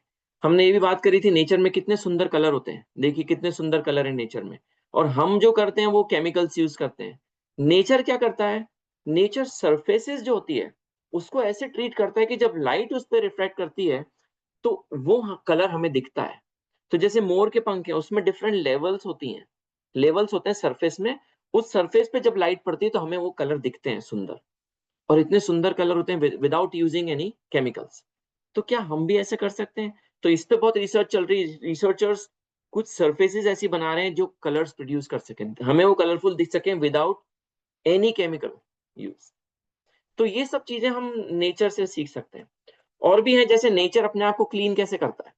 जो पत्तियाँ हैं, जैसे कमल की पत्तियाँ हैं, उसको माइक्रोस्कोपिक लेवल से देखा और पाया कि नेचर को जो अपने आप को क्लीन करना ज़रूरी है वरना फोटोसिंथेसिस नहीं हो सकता। तो ने उन्होंने पाया कि माइक्रोस्कोप से देखा कि सरफेस पे बम्प्स हैं। ये लेफ्ट में आपको ब्लैक एंड व्हाइट में इमेज दिख रही है। तो पत्तियों के सरफेस में बम्प्स होते हैं।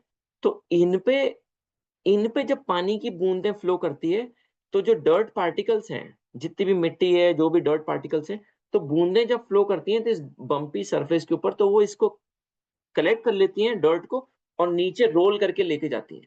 तो इस मैकेनिज़्म को समझते हुए रिसर्चर्स ने और कंपनीज ने कुछ पेंट्स बनाए हैं जो ऑटोमेटिक क्लीन कर लेते हैं अपने आप को। तो जरा सी बारिश हुई, पानी गिरा तो अपने आप वो क्लीन हो जाते हैं। कुछ सरफेसेस भी बनाई उन्होंने जो ऑटोमेटिक क्लीन हो जाती हैं अपने आप। जरा सी बारिश हुई तो उस पे दाग पड़ते ही नहीं है। तो नेचर से सीख के बनाए।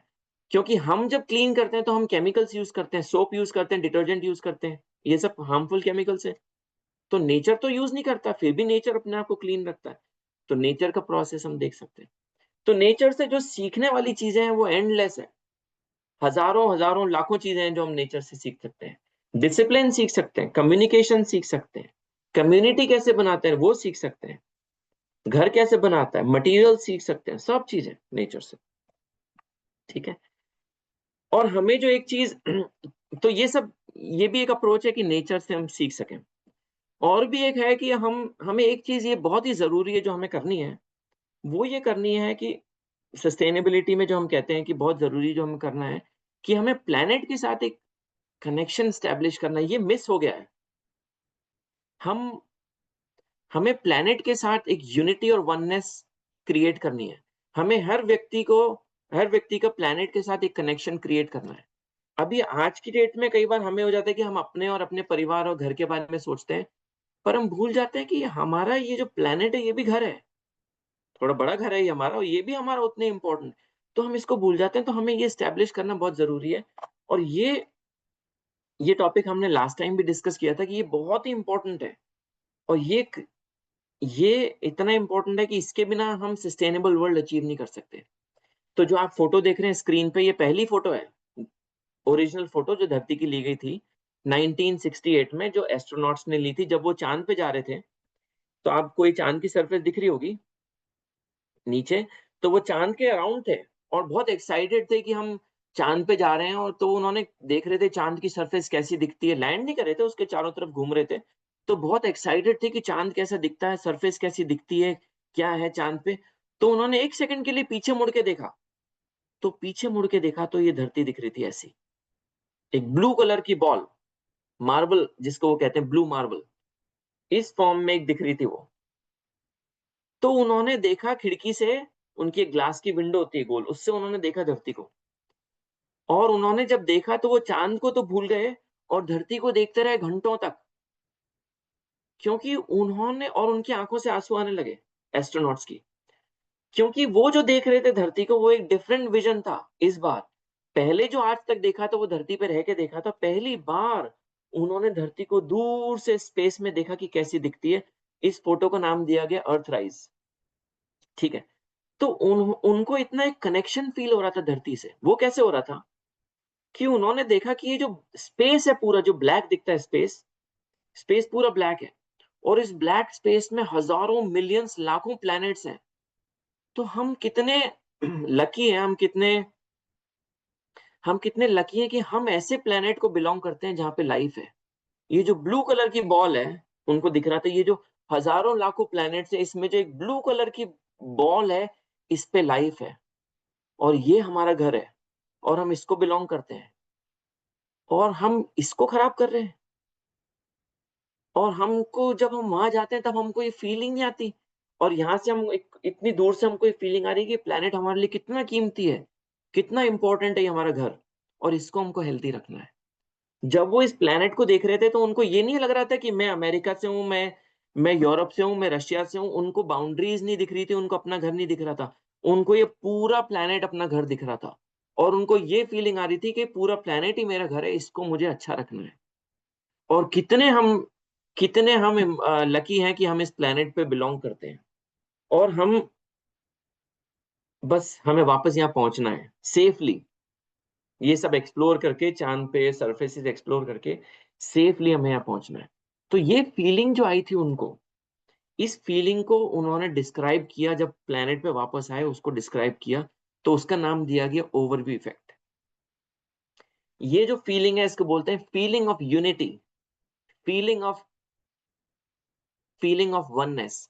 प्लैनेट से जो फीलिंग आती है हमको कि पूरा प्लैनेट अपना घर लगे, पूरी प्लैनेट हमको अपना फैमिली लगे, हर व्यक्ति अपना फैमिली लगे, ये वाली जो फीलिंग आती है, ये हमें क्रिएट करनी है सस्टेनेबिलिटी में। हमेशा इसको बोलते हैं कि ये बहुत ही इंपॉर्टेंट है, ये फीलिंग क्रिएट करना।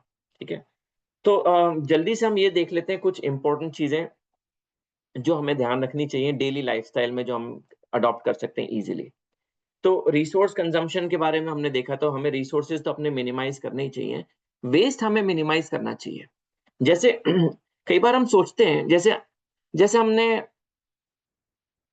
ऑर्गेनिक वेस्ट प्रोड्यूस किया, जैसे मान लीजिए फ्रूट्स के छिलके हैं या वेजिटेबल्स हैं उनके छिलके हैं, बीज हैं, जितना भी ऑर्गेनिक वेस्ट है हम खाना बनाते हैं प्रोड्यूस होता है, ये और भी ऑर्गेनिक वेस्ट है।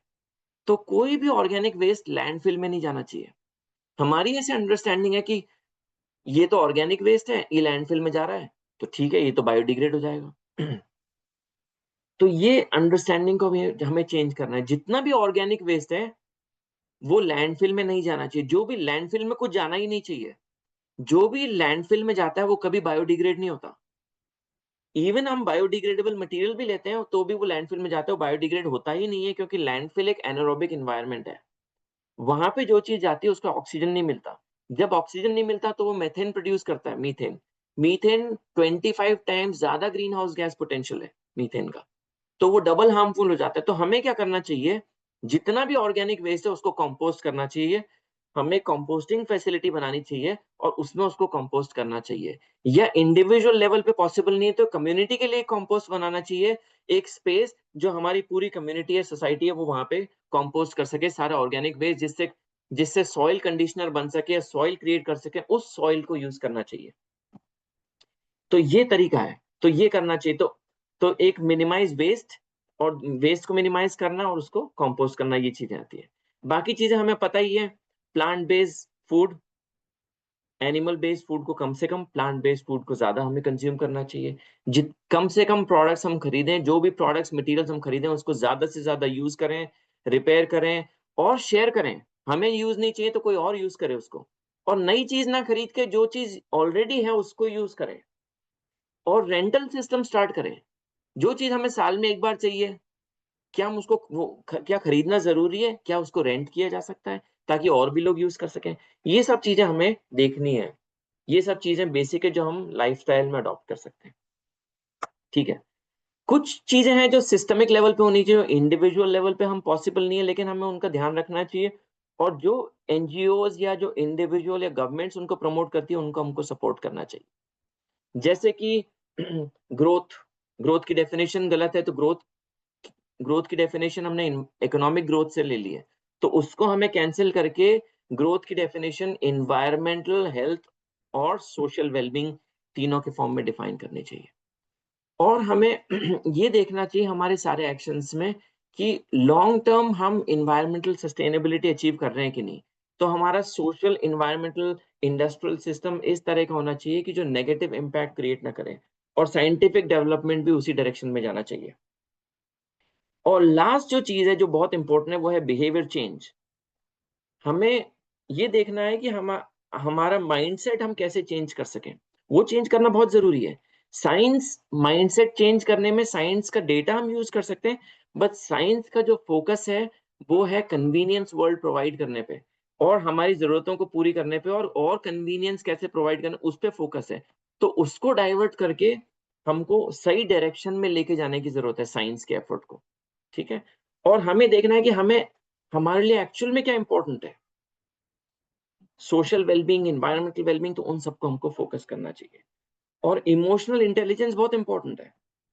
तो हम कैसे माइंडसेट चेंज करें, हम नेचर के लिए रेस्पेक्ट कैसे क्रिएट करें, हम दूसरों के बारे में कैसे सोचें, हम सारे प्लेनेट में एक दूसरे को एक फैमिली की तरह कैसे ट्रीट करें।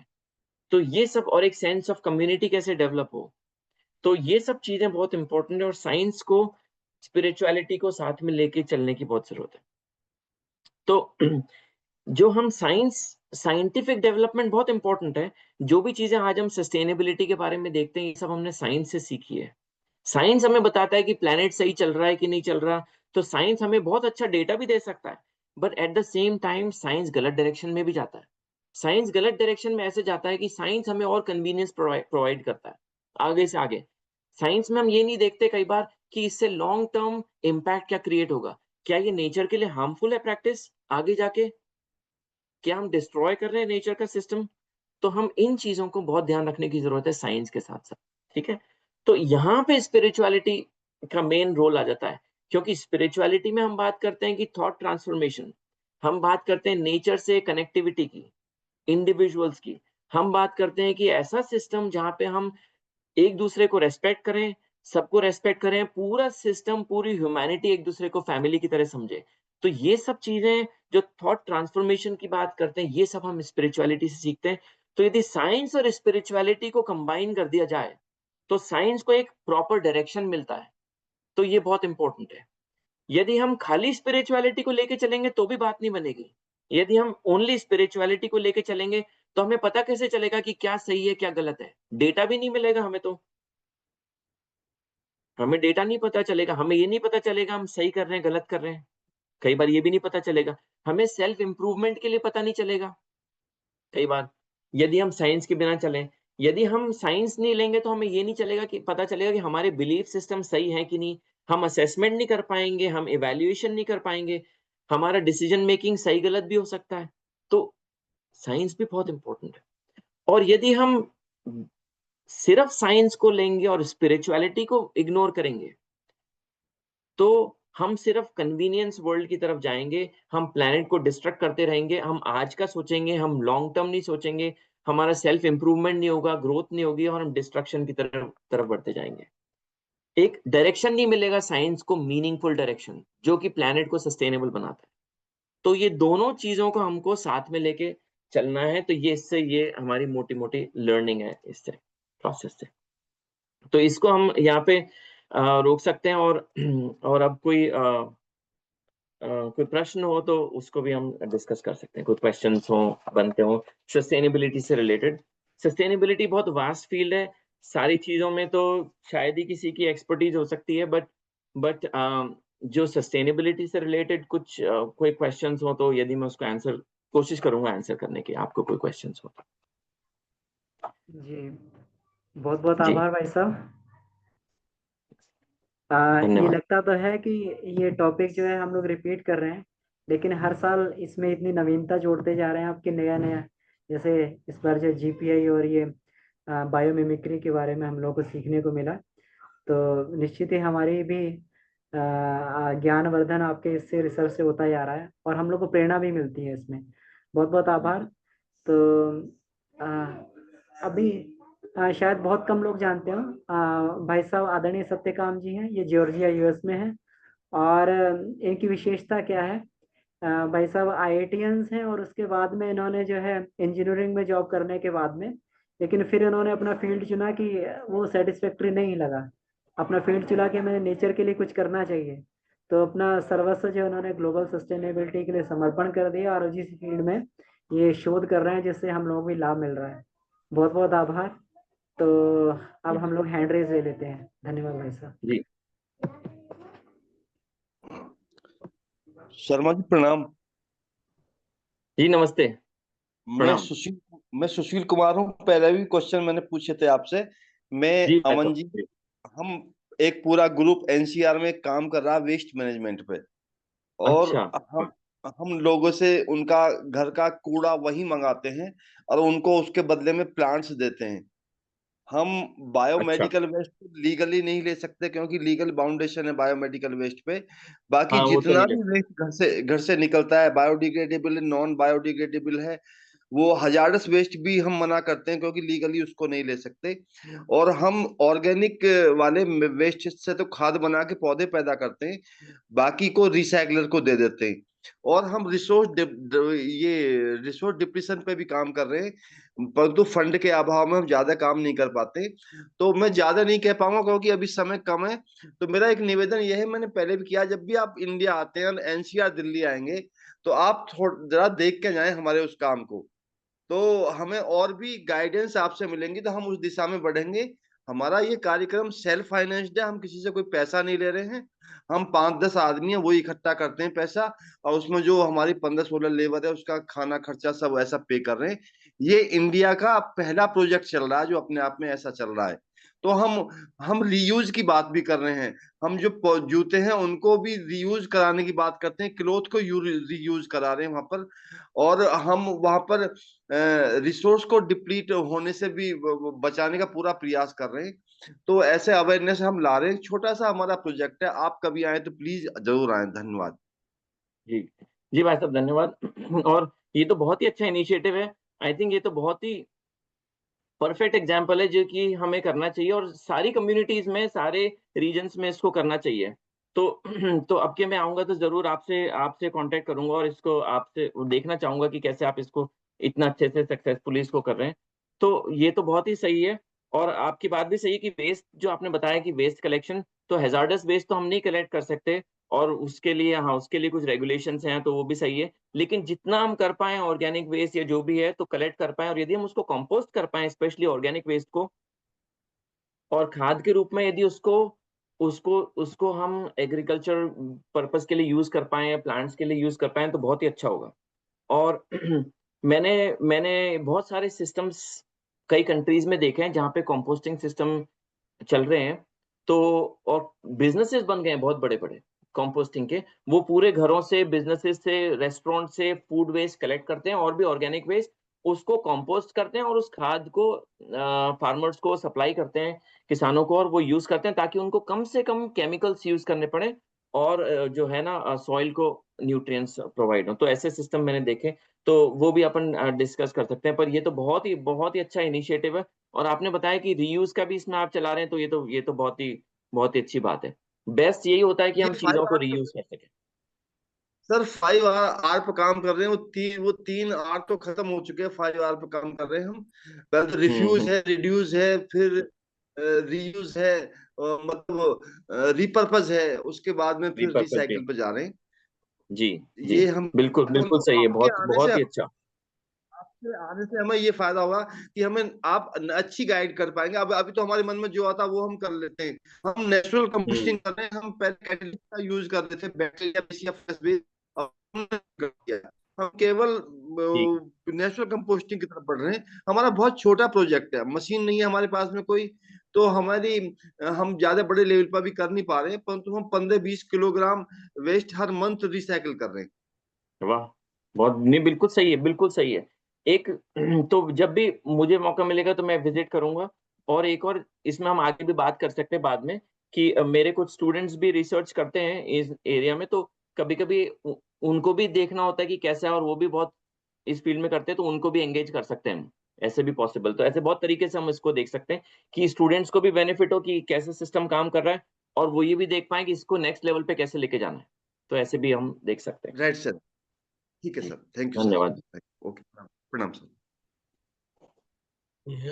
चंदन सतकाम जी। भैया प्रणाम। जी, प्रणाम भाई साहब। भैया भाई साहब मैं एक प्लास्टिक प्लास्टिक पर रिसाइकल तो नहीं कर पा रहे, लेकिन उसको एक जगह एकत्रित करने का कोशिश कर रहा हूँ। लेकिन उसको हम रिसाइकल कैसे करने से क्या कर सकते हैं? अभी जैसे कि घर में बिस्किट और बहुत सारा प्लास्टिक आता है, तो हम क्या करते हैं, एक बहुत बोतल जो आता है। होता है ना, कोल्ड ड्रिंक का बोतल, 2 से 3 लीटर का जो बोतल होता है, तो उसमें जो प्लास्टिक हम डालते हैं वो एकदम इको ब्रिक जैसा हो जाता है। तो हम उसको पूरा 1-1 साल का प्लास्टिक एक ही बोतल में रह जाता है। तो हम क्या करते हैं कि घर में तो 3-4 बोतल हो गया, तो घर में ही रखता हूँ, इसको बाहर नहीं फेंकता हूँ, कि बाहर फेंकने से तो फिर ठीक नहीं रहेगा। तो हम इसको हुँ। और आपके अनुसार मैं इसको क्या डेवलप कर सकते हैं? हाँ, तो इसमें ये बहुत नहीं अच्छा है कि आप सोच रहे हैं इस पे। इसमें कई चीज़ें की जा सकती हैं। जैसे प्लास्टिक को जो है एक तो चीज़ ये कर सकते हैं कि जो चीज़ें, जैसे कोई बॉटल है, या कोई जार, यदि प्लास्टिक का या काँच का है, काँच का भी है तो भी, तो उनको हमको रीयूज़ कैसे करें, तो ये देख सकते हैं। जैसे काँच का कोई हमने चीज़ लिया, वो जार आया है काँच का, तो उसको हम उसमें कुछ दूसरी चीज़ स्टोर कर लें। कभी लोग यूज़ करते हैं मसाले स्टोर करने के लिए दूसरी चीज़ों के, तो उसका यूज़ बनता रहे। तो ये बेस्ट टेक्नीक है। यदि ये पॉसिबल नहीं है प्लास्टिक की चीज़ों से या जिससे भी, तो फिर सेकंड है कि हम उसको अपसाइकिल या रीसाइकिल करें, ठीक है? तो इसमें हम ये देख सकते हैं, इसकी कई सारी टेक्नीक हैं। तो तो एक तो ये है कि प्लास्टिक को फिर मेल्ट करा जाए, मेल्ट करके उसको मोल्ड किया जाए, तो हम प्रोडक्ट्स बना सकते हैं उससे। तो इसके लिए आजकल इक्विपमेंट आने लग रहे हैं कि छोटे रेज़िडेंशियल लेवल पे, कि जहाँ प्लास्टिक जब इकट्ठा हो जाता है तो उसको मेल्ट किया जाए, उस इक्विपमेंट से श्रेड किया जाए, उसको फाइन पार्टिकल्स में ब्रेक किया जाए, और फिर उसको मेल्ट किया जाए, और मेल्ट करके फिर मोल्ड से उससे कोई प्रोडक्ट बना लिया जाए। जैसे साबुन का जो होता है सोप केस होता है, या कोई कंटेनर होता है ये, और लोग उसमें बिजनेस भी स्टार्ट करें कि उसको सेल भी कर रहे हैं, तो अच्छी बात है कि वेस्ट कलेक्ट करके उससे नए प्रोडक्ट्स बना के उसको सेल कर रहे हैं, ताकि लोग नए वर्जिन मटेरियल नहीं खरीदें, जो वेस्ट से बनी चीजें उनको खरीदा जाए। तो एक सर्कुलर सिस्टम डेवलप करना ऐसे एक बिजनेस मॉडल है जिसको हम प्रमोट करते हैं इन सारे बिजनेस मॉडल्स को। तो ये भी एक टेक्निक हो सकती है। तो उसी प्लास्टिक जिसको हम वेस्ट कंसिडर कर रहे थे, वो मटेरियल हमने उसको डिफाइन किया कि वेस्ट है, वो वेस्ट नहीं है, वो भी एक इक्वली इंपॉर्टेंट मटेरियल है। जस्ट कि हमको उसको एक नया लुक एंड फील देना है, उससे वैल्यू क्रिएट करनी है। तो हम उसको, उसकी टेक्निक ये है कि उसको अपसाइकल करके और उसको एक नया यूज पर्पस हम दे दें, तो उसमें वो बहुत काम की चीज बन सकती है उससे। तो ऐसे कर सकते हैं। तो मैं कुछ वीडियो लिंक आपके साथ शेयर कर सकता हूँ, यदि आप हाँ, तो मैं आप, तो आपको इजी रहेगा, तो आप अपना ईमेल आईडी वगैरह प्रोवाइड कर देंगे, तो फिर इजी रहेगा। तो उससे आपको ठीक। बहुत आइडियाज मिल जाएंगे, बहुत सारे तरीके हैं जिससे हम ये कर सकते हैं। ठीक है जी भाई जी साहब, भैया जी, प्रणाम। धन्यवाद। और कोई हैंड रेस? जी भैया प्रणाम। जी प्रणाम भाई साहब। जी भैया, आपने अभी जो ऑर्गेनिक फूड से जो एक ऑप्शन जो बताया कि जो कंपोस्ट जो बना करके हम अच्छा कर सकते हैं, क्या इससे कोई बेहतर विकल्प भी है हमारे पास? कंपोस्टिंग से बेटर? जी एक तो यही है कि वैसे तो कंपोस्टिंग बेस्ट है, क्योंकि नेचर भी कंपोस्ट करता है, नेचर सब कुछ डिकम्पोज करता है। लेकिन लैंडफिल में जब हम उसको फेंकते हैं मटेरियल को, तो वो कंपोस्ट नहीं होता है। तो composting is the best solution. लेकिन कंपोस्टिंग से बेटर तो ये है कि फिर जैसे मान लीजिए फूड है, तो जैसे हम फूड लाए, तो आइडियली फूड वेस्ट प्रोड्यूस ही ना हो। यदि हम ऐसा कुछ कर सकते हैं, यदि हम ऐसा सिस्टम रखें कि फूड कम से कम खरीदें, यानी जितना जरूरत है उतना ही खरीदा जाए, एक्सेस ना हो कि फ्रिज में पड़ा है और वेस्ट हो गया, तो वो सिचुएशन ना ही आए तो और भी अच्छी बात है। वो तो बेस्ट है, वो फर्स्ट चॉइस। सेकंड चॉइस है कि फूड वेस्ट है ही, जैसे छिलके वगैरह हम यूज नहीं कर पा रहे, तो कंपोस्ट किया जाए। दूसरा है कि उसका और भी तरीके हैं कि यदि जानवर हैं उनको खिला दिया जाए, तो वो भी तरीका है। तो वो वाले ये तरीके भी अच्छे हैं, और कंपोस्ट भी है। पर ये है कि बस उसको लैंडफिल में जाने से रोकना है, लैंडफिल में नहीं जाना चाहिए वो वेस्ट। जी, अगर वो तो लैंडफिल में जाता है या जो कंपोस्ट बनता है, दोनों केसेस में जैसे मीथेन गैस है या जो जो और गैसेस जो रिलीज होती हैं जो कि ग्रीन हाउस के लिए रिस्पॉन्सिबल हैं, तो उनमें कितना वो होता है, डिफरेंस होता है उसके अंदर? कंपोस्टिंग में नहीं होती। कंपोस्टिंग में कंपोस्टिंग में जो कंपोस्टिंग में लोग बोलते हैं कि कार्बन प्रोड्यूस होता है या कुछ गैसेस प्रोड्यूस होती हैं, तो हमें जानना पड़ेगा कि वो नेचुरल प्रोसेस है। जो कार्बन प्रोड्यूस होता है, देखिए वो होता है बायोजेनिक कार्बन। देखिए, जब एक प्लांट ग्रो करता है, ट्री, तो वो कार्बन को एब्जॉर्ब करता है अपनी पूरी लाइफ में। जब उस ट्री की लाइफ खत्म होती है, तो वो जितना भी कार्बन उसने अपने जीवन में एब्जॉर्ब किया था, वो सारा वापस रिलीज हो जाता है। ठीक है, ना इसमें कोई कार्बन ऐड हुआ, ना प्रोड्यूस हुआ। ठीक है, तो ये नेचुरल साइकिल है कार्बन की। तो ये तो ठीक है। प्रॉब्लम आती है जब हम एक्स्ट्रा कार्बन रिलीज करते हैं, जब हम पेट्रोलियम निकालते हैं और उसको हवा में छोड़ते हैं। तो एक जगह जहाँ कार्बन नहीं होना चाहिए, वो एटमॉस्फेयर में, जब हम वहां पे रिलीज करते हैं कार्बन, तो वो प्रॉब्लम आती है। तो जो नेचुरल सिस्टम है कंपोस्टिंग का, इसमें कोई एक्स्ट्रा कार्बन प्रोड्यूस नहीं होता, एक्स्ट्रा ऐसे कुछ बहुत ज्यादा हार्मफुल गैसेस ऐसे कुछ प्रोड्यूस नहीं होती। ये एक नेचुरल सिस्टम है, तो तो इसमें नहीं यहाँ है। लेकिन लैंडफिल जो है, लैंडफिल एक डेंजरस है, क्योंकि लैंडफिल में मेथेन प्रोड्यूस हो रही है, और लैंडफिल में वो कंपोस्ट कभी भी नहीं होगा, क्योंकि एनारोबिक एनवायरनमेंट है, एक के ऊपर एक दूसरी लेयर आ जाती है, तो ऑक्सीजन है ही नहीं वहां पे। तो वो जीवन भर उसमें से मतलब मेथेन और दूसरी हार्मफुल गैसेस प्रोड्यूस होती रहेंगी। हम्म तो वो जी ज्यादा हार्मफुल है। Composting is not harmful, composting is a good process, composting तो करनी ही चाहिए। जहाँ पर कंपोस्टिंग होती है वहां पर भी ना हमने देखा कि जो स्मेल वगैरह भी काफी होती है उधर, तो वो क्या एनवायरनमेंट के लिए ठीक है या मतलब वो सामान्य है, वो चीज जो होती है? क्या बताया भाई साहब आपने, स्वेल? जहाँ पर जो कंपोस्टिंग का जो काम हो रहा होता है, जैसे हमारे आदरणीय सुशील भाई साहब जो बता रहे थे अभी, तो वो भी हम्म, तो उनके वहां भी हमने भी जैसे गए गए थे, तो वहां पर भी जो है एक जो स्मेल जो होती है, जो एक स्मेल आती गंध है, जो, हाँ। जी जी जी, तो उसमें से भी कुछ ना गैसेस रिलीज होती होंगी, तो वो क्या एनवायरनमेंट के लिए वो ठीक है वो? हाँ, तो वो स्मेल जो आती है देखिए, नेचर में कैसे कोई जानवर मरता है, तो वो जब नेचर उसको कंपोस्ट करता है या डिकम्पोज करता है, तो उसमें से स्मेल आती है। तो ये नेचुरल प्रोसेस है। तो स्मेल तो अवॉइड नहीं कर सकते, स्मेल तो आएगी, पर ये नेचुरल प्रोसेस है।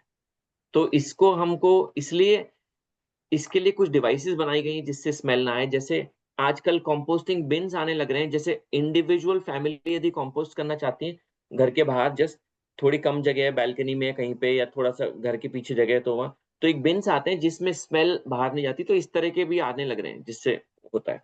तो ये तरीका, या फिर कम्युनिटी लेवल पे कंपोस्ट किया जाए इंडिविजुअल करने की जगह। यदि सोसाइटी डिसाइड करे कि हमारा ये जगह पड़ी है, इसको हम यूज करेंगे कंपोस्टिंग के लिए, बिन बनाएंगे बड़ा, तो फिर उससे जो है स्मेल कुछ हद तक कंट्रोल रहेगी। बट ये एक इश्यू है स्मेल का, तो इसको अवॉइड नहीं करा जा सकते, नेचुरल प्रोसेस है। उससे स्मेल का मतलब ये नहीं कि हार्मफुल गैसेस प्रोड्यूस हो रही हैं। जी जी, ठीक है भाई तो साहब, धन्यवाद। ऐसे इसको समझ सकते हैं। धन्यवाद भाई साहब। जी अच्छा, जी अभी 3 मिनट का समय है, तो और कोई प्रश्न हो तो हम देख सकते हैं।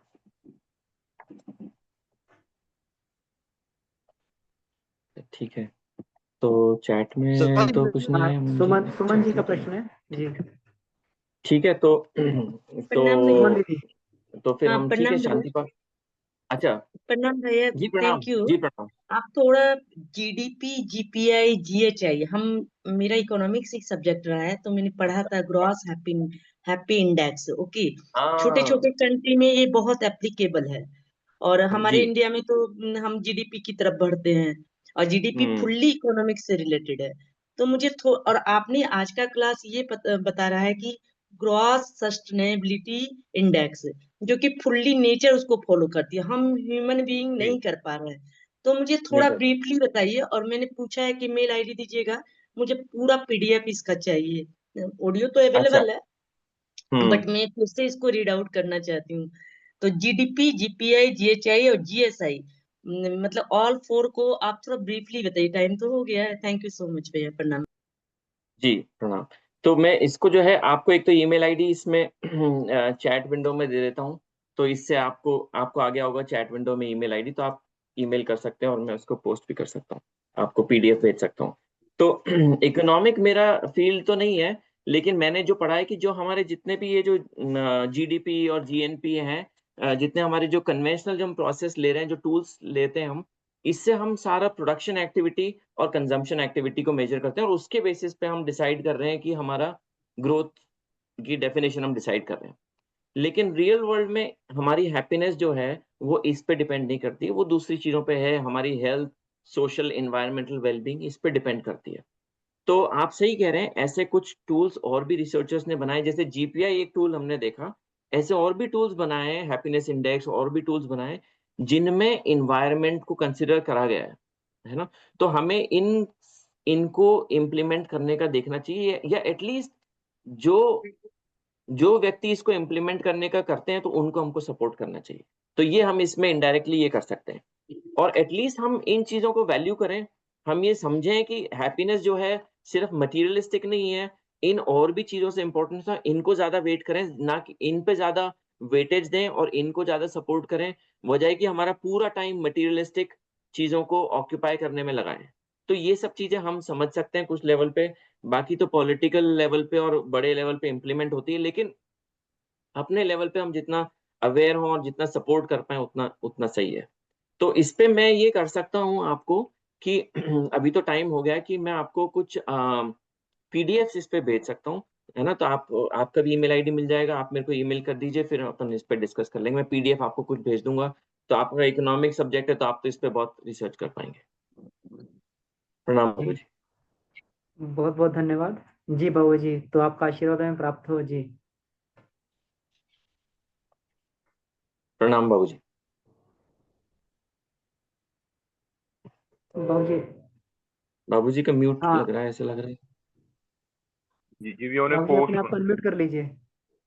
हाँ जी। जी सत्यकाम जी प्रणाम, सभी प्रणाम। पार्टिसिपेंट्स के इसमें जैसे सुशील जी का जो इस पर काम चल रहा है, तो एक छोटी सी डॉक्यूमेंट्री भी बना करके सामने रख सकते हैं, तो जो स्पॉट विजिट नहीं कर सकते उनको एक एट ए ग्लांस एक मिल जाएगी जानकारी। तो वो है कभी, तो इसमें जी उसका पीपीटी टाइप का भी तैयार करके कैसे होता है, एक छोटा सा डॉक्यूमेंट्री क्या क्या उसमें होता है कैसे, तो उसमें अधिक फैलाव होगा उसकी जानकारी। ये पर्यावरण संतुलन भी इसमें सस्टेनेबिलिटी में मेन फैक्टर है। अभी जो पूज्य गुरुदेव का अभियान है इसमें सर जी, वो पोल्यूशन ऑफ थॉट मेन करके चला गया जा रहा है। तो वो आदमी की सोच को ही पूरा आमूल चूल चेंज करेगा जिसमें ये। तो इस बैक टू द नेचर जाने में उसकी भूमिका होती है क्राइसिस, क्राइसिस ऑफ प्रज्ञा। तो उसके चलते हमारा सोशल अपना है, कल्चरल डिसऑर्डर सब डिस्टर्ब हो रहा है।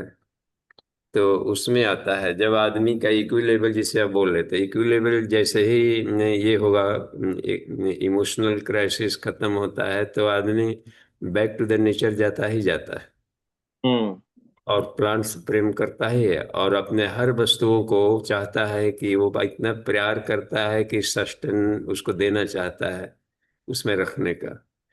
तो इस पर भी हम लोगों को इसके साथ में अपना जोड़कर चलेंगे तो बेहतर रहेगा। और नए नए सत्यकाम जी से अनुभव। अच्छा, आपके यहाँ सत्यकाम जी मार्सी प्लेसेज है काफी, तो उसको किस तरीके से गवर्नमेंट उसको प्रिजर्व करके रखते हैं आपके एरिया में? कुछ ऐसे प्लांट हमने देखा जो कि मॉस टाइप के थे और प्लांट पौधों पर ही उगे हुए थे ये सब। उसका क्या खपत हम्म। करते हैं आप लोग? या जो मार्सी प्लेसेज लंबा एरिया दिखाए थे उसको जी भी सुरक्षित रखा जा रहा है? उसकी थोड़ी सी हाँ 1 मिनट प्रकाश डालिए तो। जी तो जैसे सवाना एरिया है जॉर्जिया में, यहाँ पे बहुत सारे मार्शेज हैं। सी के पास में ऐसा एक लो लेवल एरिया होता है जिसमें ऐसा लगता है कि घास है, दलदल टाइप कह सकते हैं, उसको मार्शेज बोलते हैं। तो पहले तो ऐसा लगता था, लोगों ने ऐसे सोचा कि मार्शेज है, दलदल है, इसका कोई यूज नहीं है। लेकिन बाद में रिसर्चर्स ने रिसर्च करी तो ये पता लगा है कि जो मार्श एरिया है जिसको हम दलदल बोल रहे हैं, जहाँ छोटी घास टाइप ऐसे उग जाती है और कभी सी लेवल वहां पे आ जाता है, पानी ऊपर कभी नीचे चलता रहता है। तो उस वो जो एरियाज है बहुत इंपॉर्टेंट है, वो कई मीलों तक लंबे लंबे हैं। तो उन्होंने देखा कि ये इंपॉर्टेंट है स्पीशीज के लिए, ओशन स्पीशीज के लिए बहुत। और ओशन स्पीशीज वहां ब्रीड करते हैं, तो वहां पे कंस्ट्रक्शन नहीं हो सकता। पहले एक बार उन्होंने ब्रिज वगैरह बना दिया, फिर बाद में रियलाइज किया कि ये तो बहुत गलत हो गया है। छोटे छोटे ब्रीड्स, छोटे छोटे स्पीशीज हैं, वो वहां पे ब्रीड करते हैं और फिर ओशन में जाते हैं। तो ऐसे तो उस एरिया को नेशनल प्रिजर्वेशन उस एरिया में डाला गया है। तो अब जितने भी मार्शेज एरिया है यूएस में, उसको कहीं पे डिस्टर्ब करना अलाउड नहीं है और उसको जो है प्रिजर्व किया जाता है। तो ऐसे वर्ल्ड वाइड ये अवेयरनेस बढ़ी है, पहले ये नहीं थी, लेकिन ये चीजें बाद में लोगों ने लर्न करी, साइंटिस्ट ने, तो इसको अप्लाई किया गया है अभी। तो ये भी चल रहा है, ये बहुत ही अच्छा है फैक्टर ये भी। तो अच्छा हुआ आपने बताया, याद देना चाहिए। जी ठीक है, धन्यवाद। आगे मिलते रहेंगे। अमन जी जी क्लास को क्लोज करें। बहुत बहुत आभार सत्यकाम जी।